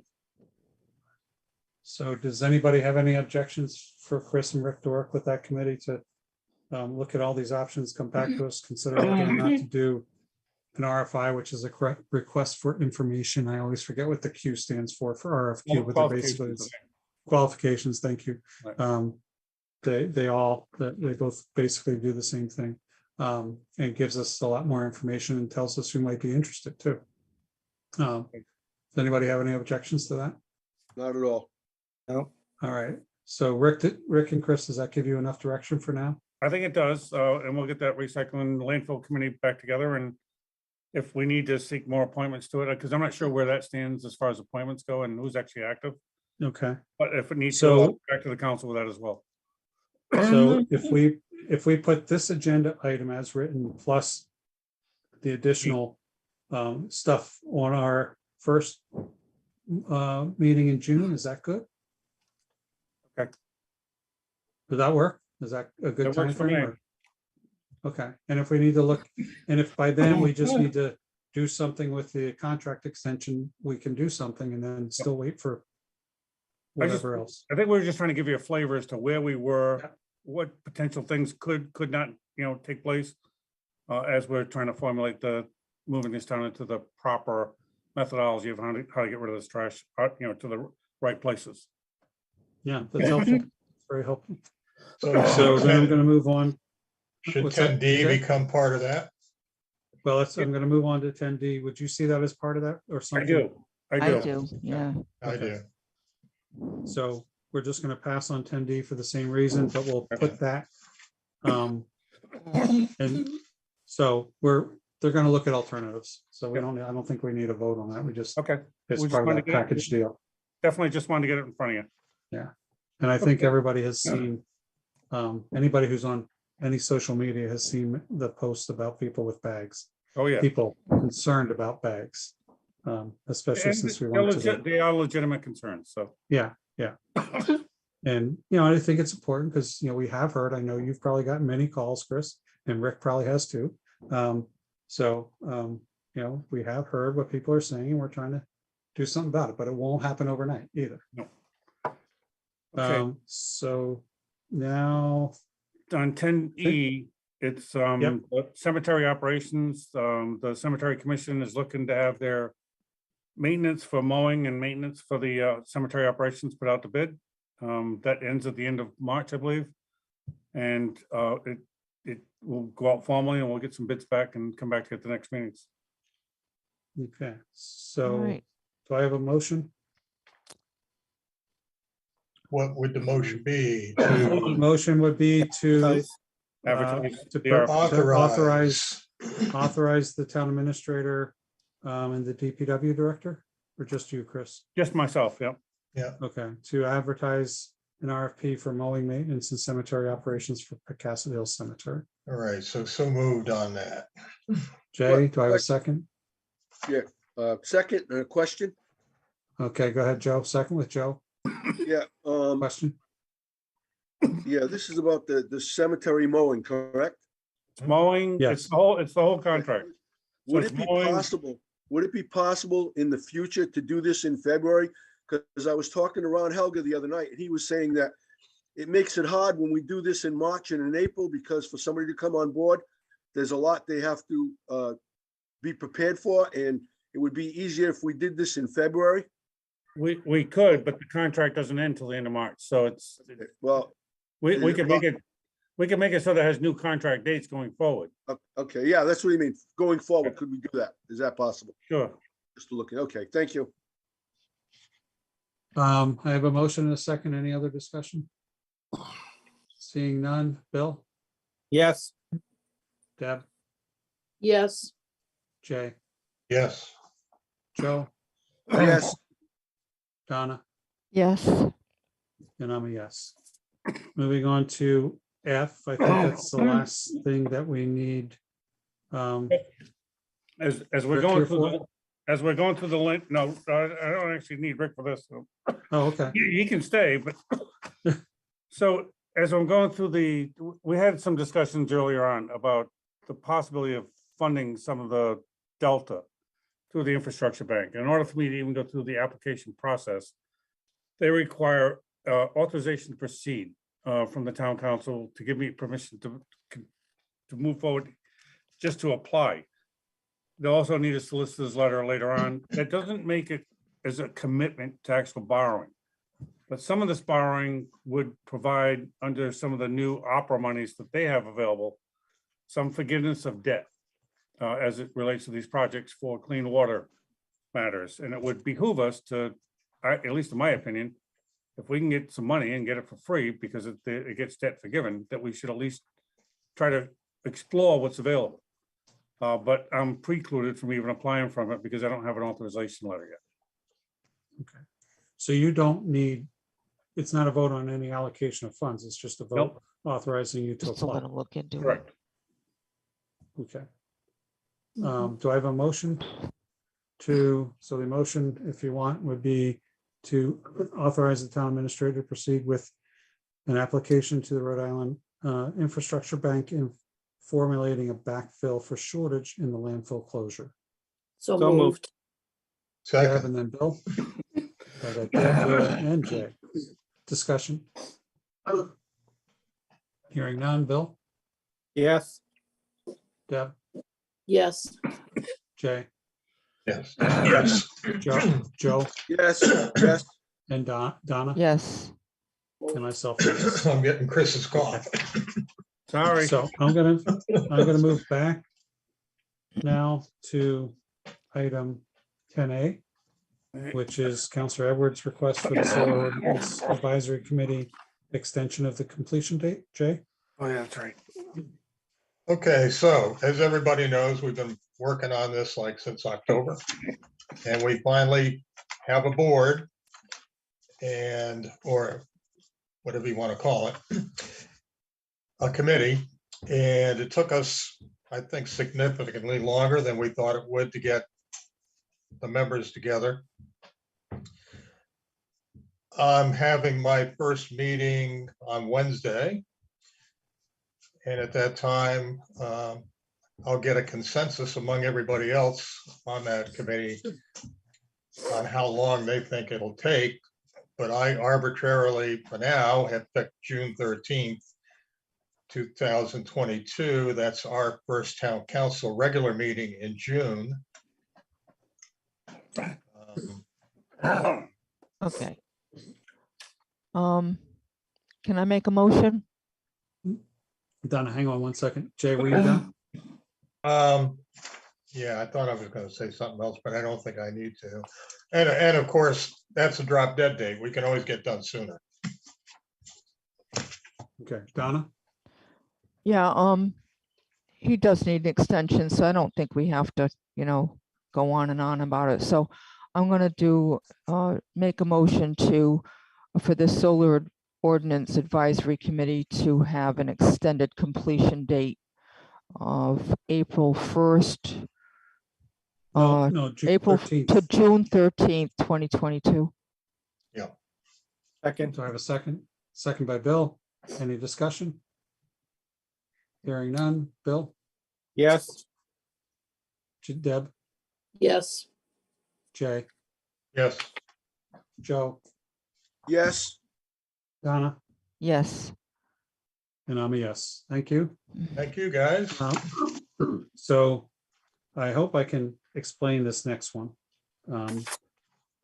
as best. So Denise had done some thinking about the request made by the Recreation Commission for the events that were formerly associated with Tiverton Celebrates, Tiverton Days, various names.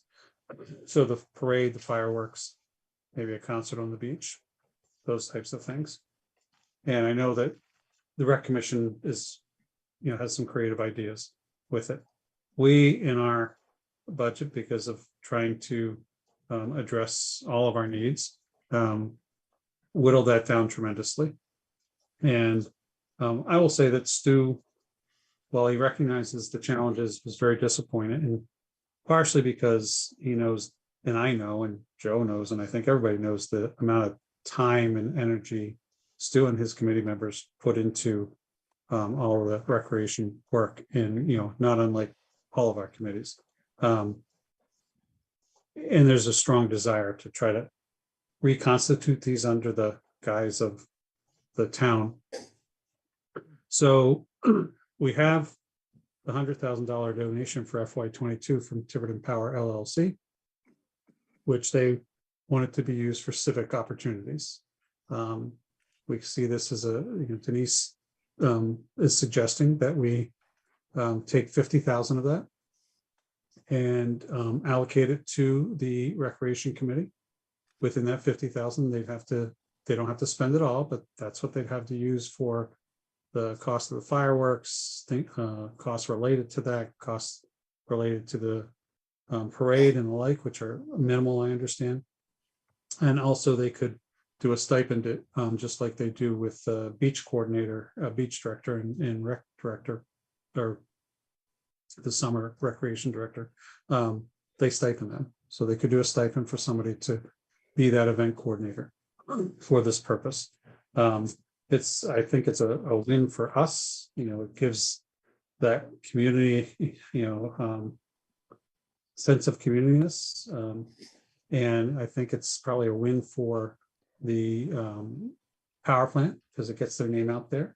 One of the thoughts is that this also gives an opportunity for the Rec Commission to work closely with the Harbor Commission because of the events around the water, and to work closely with the Economic Development Commission to really pull in the business community into this, and really highlight the donation from the power plant, as well as see what other businesses might want to donate now or donate in the future for this endeavor. So that's the suggestion. If anyone wants to make a motion, I'll entertain it. Can I ask 2 questions quick? Yeah, Jay and then Deb. What the one question is to Chris. Was this a one-time donation, Chris, or do we expect another one next year? So in their agreement and the stabilization agreement, it was a 100,000 per year for the first 2 years. So it is The first 2 years, so there's another check next year. Right. And have we run this by the power plant at all, or No, are we just saying they gave us the money and we can do this? No, they want it for a civic appropriations for things like this. Okay, so, Well, and well, I agree, this is a big time way. It's a lot better than a plaque on a park bench. Well, they would get some sort of recognition for this. Oh, they get a lot of recognition. We could get a banner put up the whole 9 yards. Yep. Yep. Deb? So that was my first part of the question was, that's something, do we get more than once? And then if we put that $50,000 we give to the Rec Commission, where does the other 50 go? Is it like in a restricted fund? Right now, it is in a restricted fund. It is for civic appropriations designated by the town council. Okay. So if we put that other 50,000 is in there, and next year another 100 goes in there, it can kind of sit there and be doled out for Correct. Civic. Or we could have one heck of a barbecue for Bill Vieira. I think he's trying to buy, I think he's trying to buy my vote. I think that's wrong. I think Bill's already got his shopping list together. Bill? I would just make a comment. I want to thank the president and everyone who's involved. I think this is a great idea. I would look to try to get some donations from companies who may want to get involved with this day. Cox Cable probably needs some good PR here in this town. So I would definitely look to Cox Cable, Bank Newport. We have a lot of businesses who are town friendly. So anything that we can save on the 50,000 would be great. We're going to reach out in regards to the fireworks. I think I heard to try to get a co-payment on that, but I think this is a win-win, and I look forward to seeing what Rec has to offer either this year or next year. Thank you. Joe? Joe, if you're talking, you're on mute. And I can't see you. There you go. Nope. He might have just left his hand up. Okay. I can remember years ago, We used to put a banner up across Main Road in front of Yeah. Family Ties Restaurant, Fire Department, and it announced who sponsored the parade. We could probably do something like that too for the power plant. Put up a banner across there. I know there's a couple of poles that line up right there perfectly. So I can remember doing that years ago, and it worked pretty well. Great. And I do want to, again, reiterate that this was Denise's idea. I mean, I really want to give her credit for leaving our budget meeting that day and trying to figure out some solutions for this issue. So I will entertain a motion to allocate $50,000 to the Recreation Commission, or not to exceed $50,000 to the Recreation Commission from the Tiverton Power LLC donation for the purposes of operating summer events for parades, fireworks, other activities that would be related to a celebration of Tiverton. For fiscal year 2022? For coming from fiscal year 2022 funds. It's going to happen next year, but that money just sits there. I think I heard Jay and Deb. Jay and Joe. Jay and Joe. Jay and Joe. J and J. Yep, J and J. Any Sounds further like a root discussion? beer stand. I'm actually working with a state, and one of the guys I'm working with, his first name is Ike. So the running joke, Ike and Mike candies. Ike and Mike in the morning. That's Imus. No further discussion. I'm going to move to a vote. Bill? Yes. Jay? Yes. Deb? Yes, and thank you to Sure. our president. Joe? Yes. Donna? Yes. And myself a yes. And then Donna, your item is next. It is the item that was moved forward from last about the zoning Right. ordinance bill.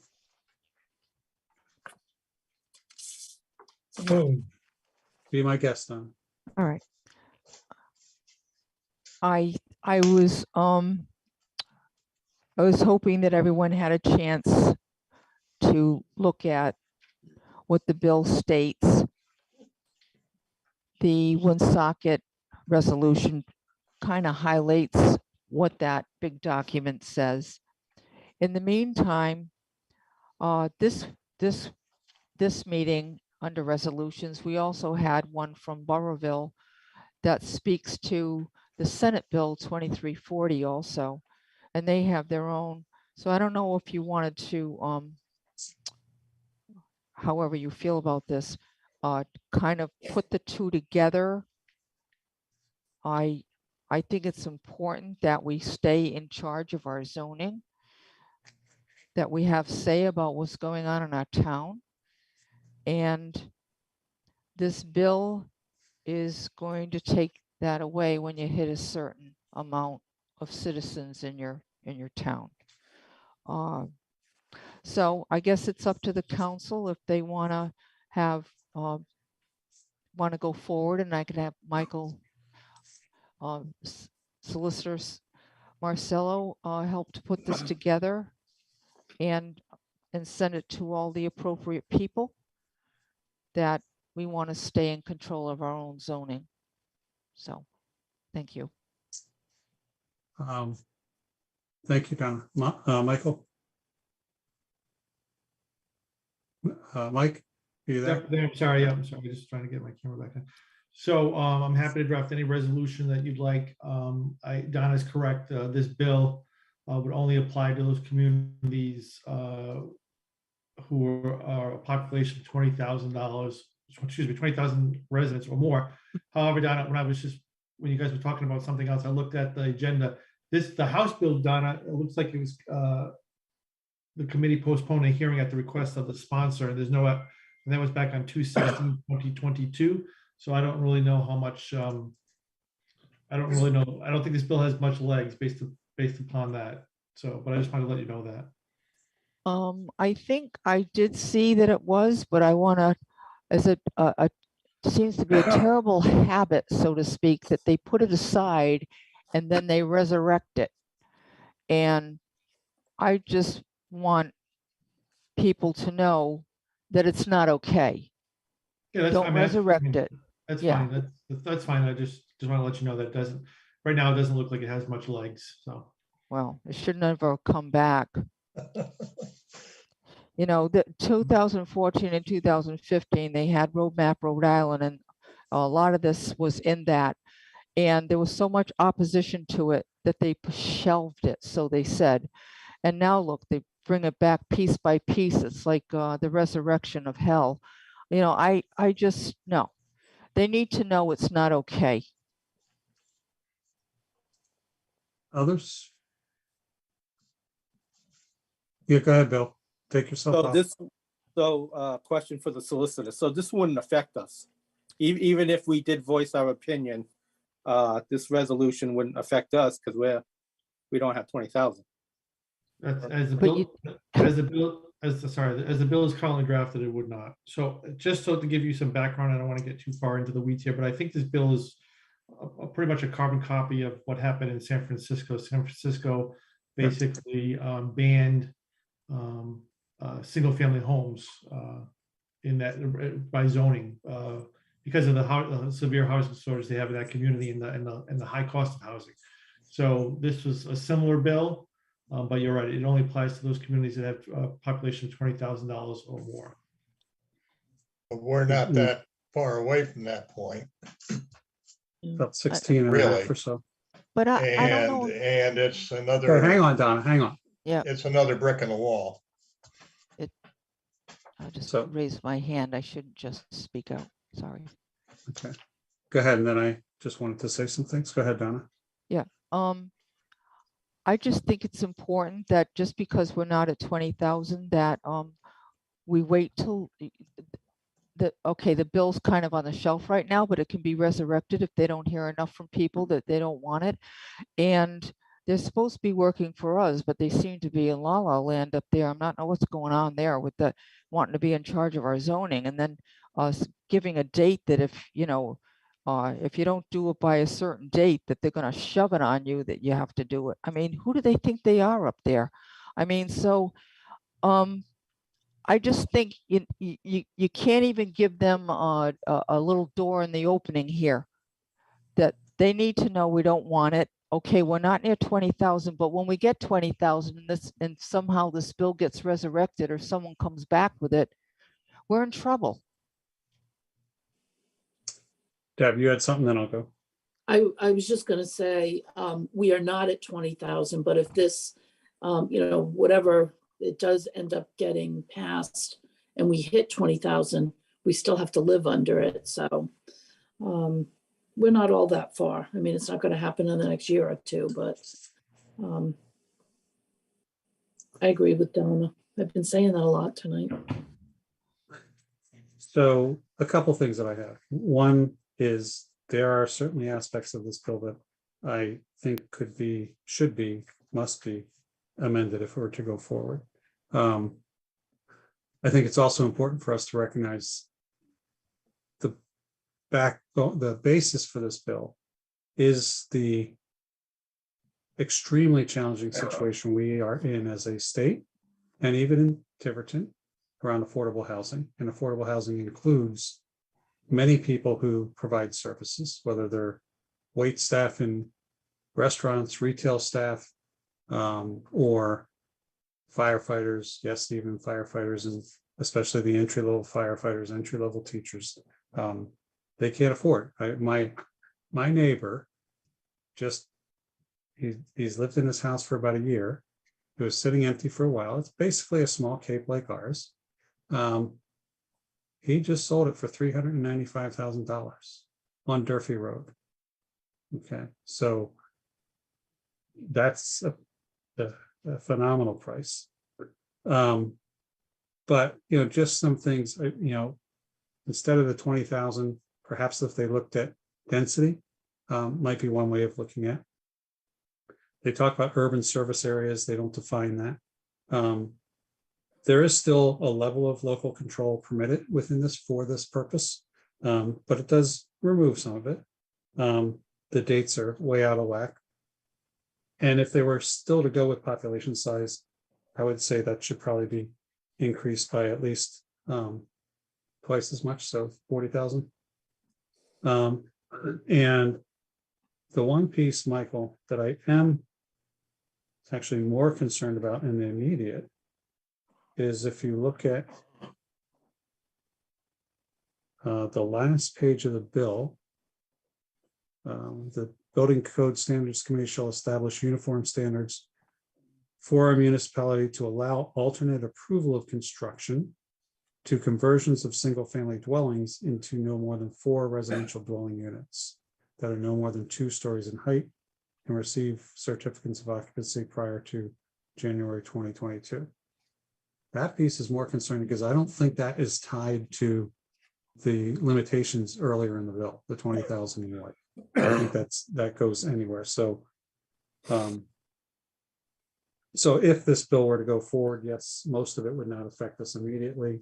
I understand the concerns that were raised, but that piece I think would go forward. Does anybody have any concern, I should say, not issue, with the solicitor developing a draft resolution for us to consider at our next meeting? I'd Hearing like none, Michael, No, I think we should do that. okay, so Michael, can you do that with Yep, Donna? happy to do so, yeah.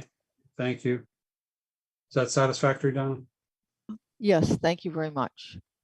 You're welcome. Now I have, so Joe, I'm going to let you take this up. It's marked for both you and Denise. Discussion scheduling of Employee Appreciation Day. Yeah, thank you. We had discussed this a while back and we had really never did anything because of COVID.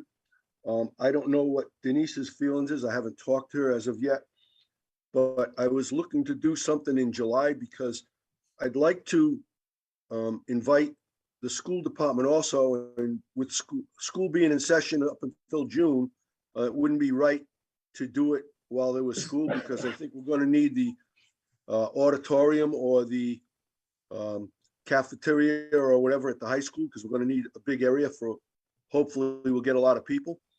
So I really haven't talked to Denise on a date, but I'd like to probably start setting something up where we could look at something in July, maybe the second week of July. And maybe run it in conjunction with the parade. Maybe the parade will be the following day on a Saturday or something like that. But I plan on passing it by Denise and trying to set something up for the month of July. So I'd like to just make everyone aware that that's probably what we're going to be shooting for in the month of July. And it would be all town employees, volunteers, committee members, anybody who's involved in the town as a sort of an appreciation day. We used to do this, didn't we? Yeah, years ago they did it, but I think Nancy Mello used to do something at Town Hall. But I think if we're going to do, everybody in town, I think we need a bigger venue, someplace that is capable of holding, 150 people or 125 people, whatever it may be. Multiplex. There you go. But we might get charged there, though. That'd be the only problem. But that's, basically what I'm going to discuss with Denise to see if we can set something up in July, maybe in conjunction with the parade, on a following day or something, and put it all together as a community type thing. Good idea. Bill, you look like you have something to say.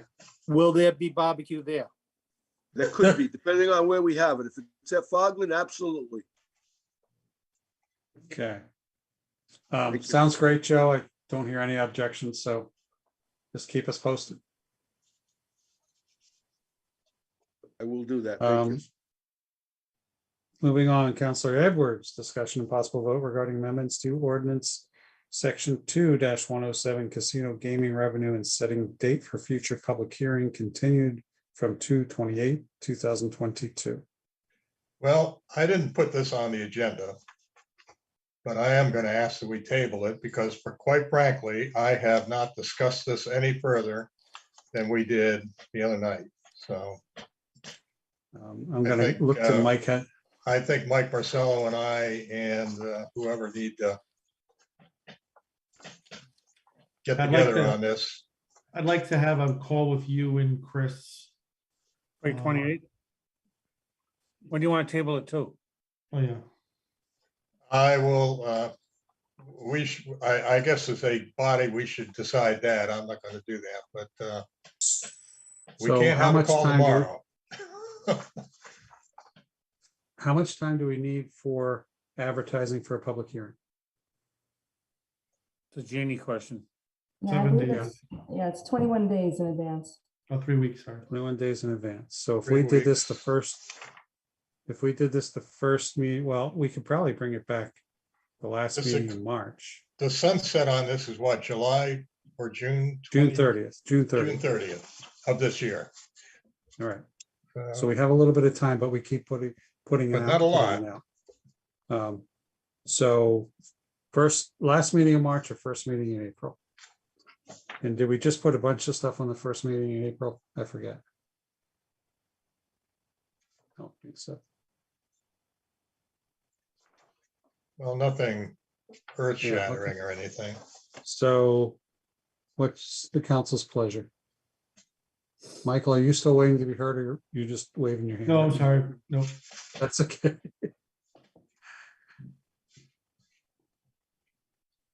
All right, hearing none, I am going to suggest that we do it the first meeting in April, Which is, April 11. 11th. Yeah. So if we did it then, 21 days would take us to just about May 5th, Jeannie? Like May that, yeah. 2nd. May 2nd. May 2nd. But if we approved, I mean, we could still schedule a hearing. Well, I think, can No, we, we don't have- I think yeah. you have to be cognizant of the date that the budget committee is also making their. right, The date the final budget Right. is due. Because right now, this, Right, that money so- all relates to them. you know Well, what? Deb, We have one on the 28th. We have a meeting also, March 28th. right, I know, that's what I was just gonna back it up to that date. Keep in mind, Um, the advertisement goes in on a Thursday. You have to have the Right. ad into the paper by the Monday before the Thursday. So if we acted on something and scheduled a public hearing for a certain date on if we did it March 28th, then the earliest we'd have the public hearing, you wouldn't be able to put it in until the 4th, correct? Well, it wouldn't go in until the 7th. Right, but you wouldn't be able to Put post until- it to the, yeah, Go to the so it'll 30 be the 7th. So the 7th, does the 7th count? No, wouldn't it go in on the 31st? Because you posted it the No, Thursday? she can't get it in. You have to get it in on Monday, right, Jeannie? Mhm. Yeah, I have to get it on the Monday right. prior to the Thursday. Or the prior to, okay. Yeah. So if we did it if we did that, then the official first date of publication would be the 7th. Mhm. So then 1, 2, 3. Yeah, So it'd be- 21 days for it'd that. be April 28th. Would it be? Oh, April 7, yeah, 28th. okay, yeah. From 7th, yeah. It'd be the So we have 28th. so that's the earliest we could have the public hearing, which would still put us, our next meeting is May. So that would be the May 9th meeting is when we could bring it back. That's about as late as we want to go, I think, with this one. What's the first meeting date in April that you're looking at? We're actually looking now instead, Jeannie, at doing it on March 28th, I'm sorry. Okay. When's the And- town Well, hearing? March 28th, But March 28th, and I can have it in the paper for the 7th. Right, right. Yeah. So that's. I don't know, does anybody know what the date of the financial town hearing will be? I don't have that in front of me. Of the what? The FTR date. Financial town hearing, The financial No, town. I can hearing? tell you in just a Yeah, second. yeah. What did I do with my book?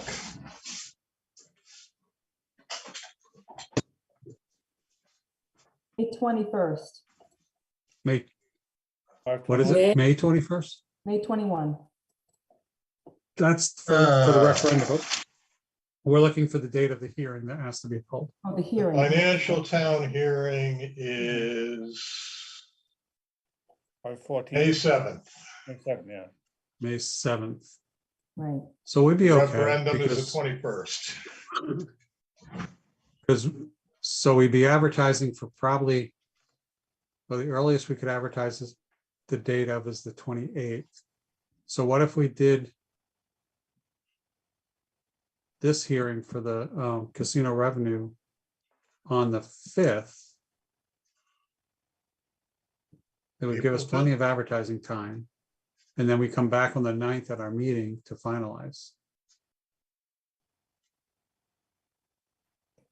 That sound good? So we post it for discussion for the 28th of March. Okay.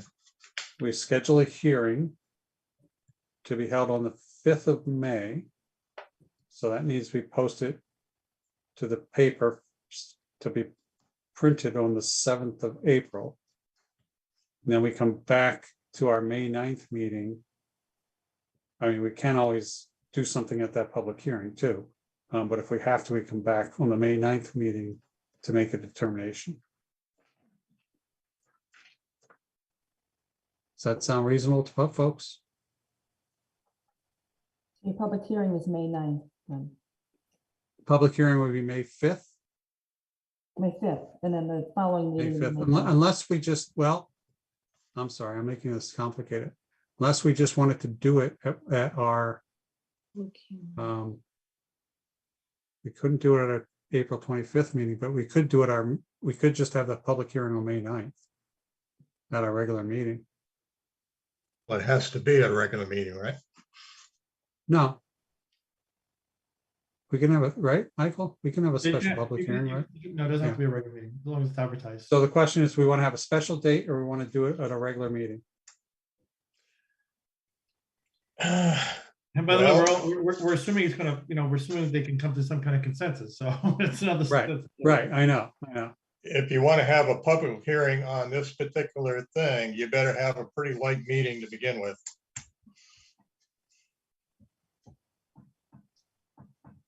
So you're suggesting a special date or? Might be better. Okay, so tentatively, let's sleep on this. So tentatively, because we don't have to make a decision tonight. Tentatively, let's look at, is a Thursday a better night or is a Monday? We could do it Monday, no, we can't do it Monday the 2nd, right? That's that other meeting. So we could do it let's say the 4th or the 5th of May. If we did a special meeting. So a Wednesday or Thursday. So think about those two possible dates. Again, we don't have to decide tonight. And then possibly instead of that, just do it at our May 9th meeting. But we can come back to that when we meet on March 28th. We can make those. The financial town hearing is on the 7th on a Saturday. Oh, the hearing is? I thought they said the 2nd. Oh, 2nd. I thought. Okay.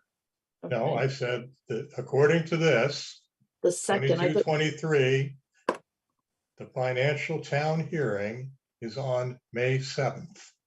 Oh, I misheard you. 7/7. That's a Saturday. Yes, it is. Okay. So we could do it on May 2nd then, Monday, May 2nd. Let's shoot for Monday, May 2nd or Monday, May 9th. All right, For the hearing.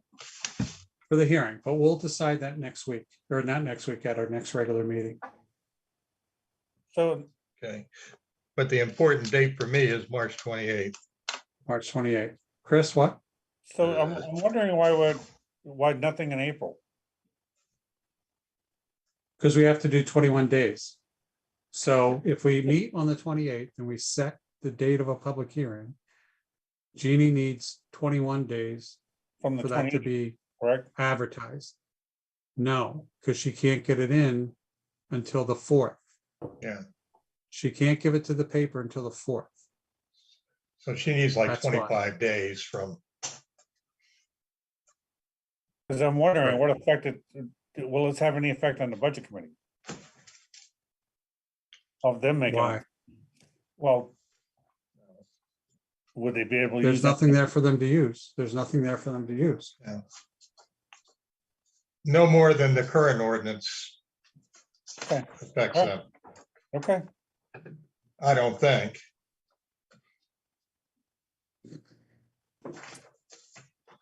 all right, okay. All right. I'll just say to myself, oh my God.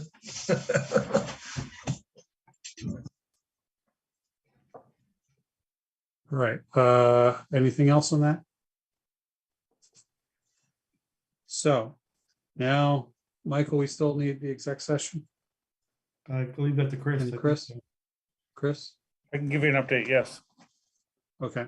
So I will entertain a motion to enter into a closed executive session for the town administrator under RIGL 4246.5 subsections A2, collective bargaining update on IAFF local 1703 negotiations.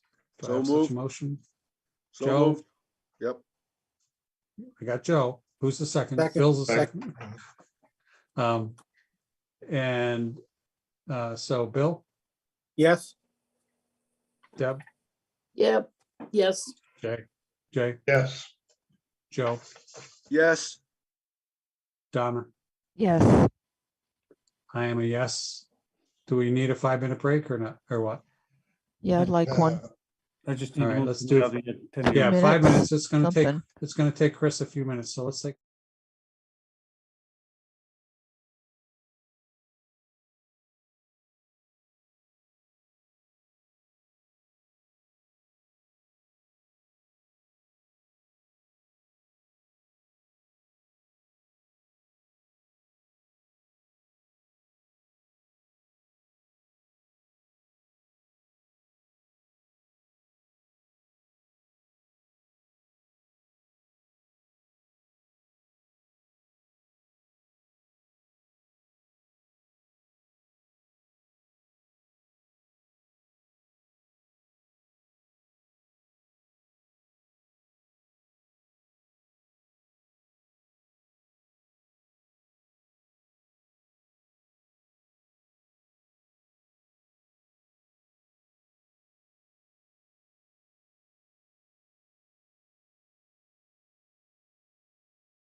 Jay, so don't keep them too Okay. long.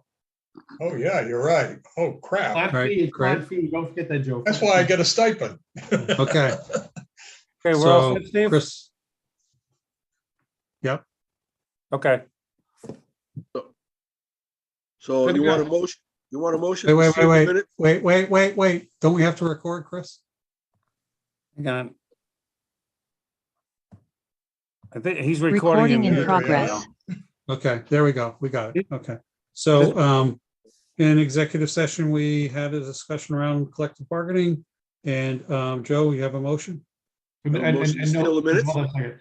And no, collective bargaining regarding the firefighters contract, and no votes were taken other than the vote to Regarding close. firefighters contract, and no votes were taken other than the motion to seal the minutes. And Joe, go ahead. So I'll make that motion. Motion to seal the minutes. Bill? Now I'm gonna go around. Bill? Yes. Deb? Yes. Donna? Yes. Joe? Yes. Jay? Yes. And myself, a yes. Can I ask who seconded that? All right. motion? Bill Viera. Bill Vieira did. Motion to adjourn. Second. Motion to adjourn. Got a second from Bill Vieira. Bill? Yes. Donna? Yes. I'm changing things up on people. Joe? Yes. Deb? Yes. Jay? Yes.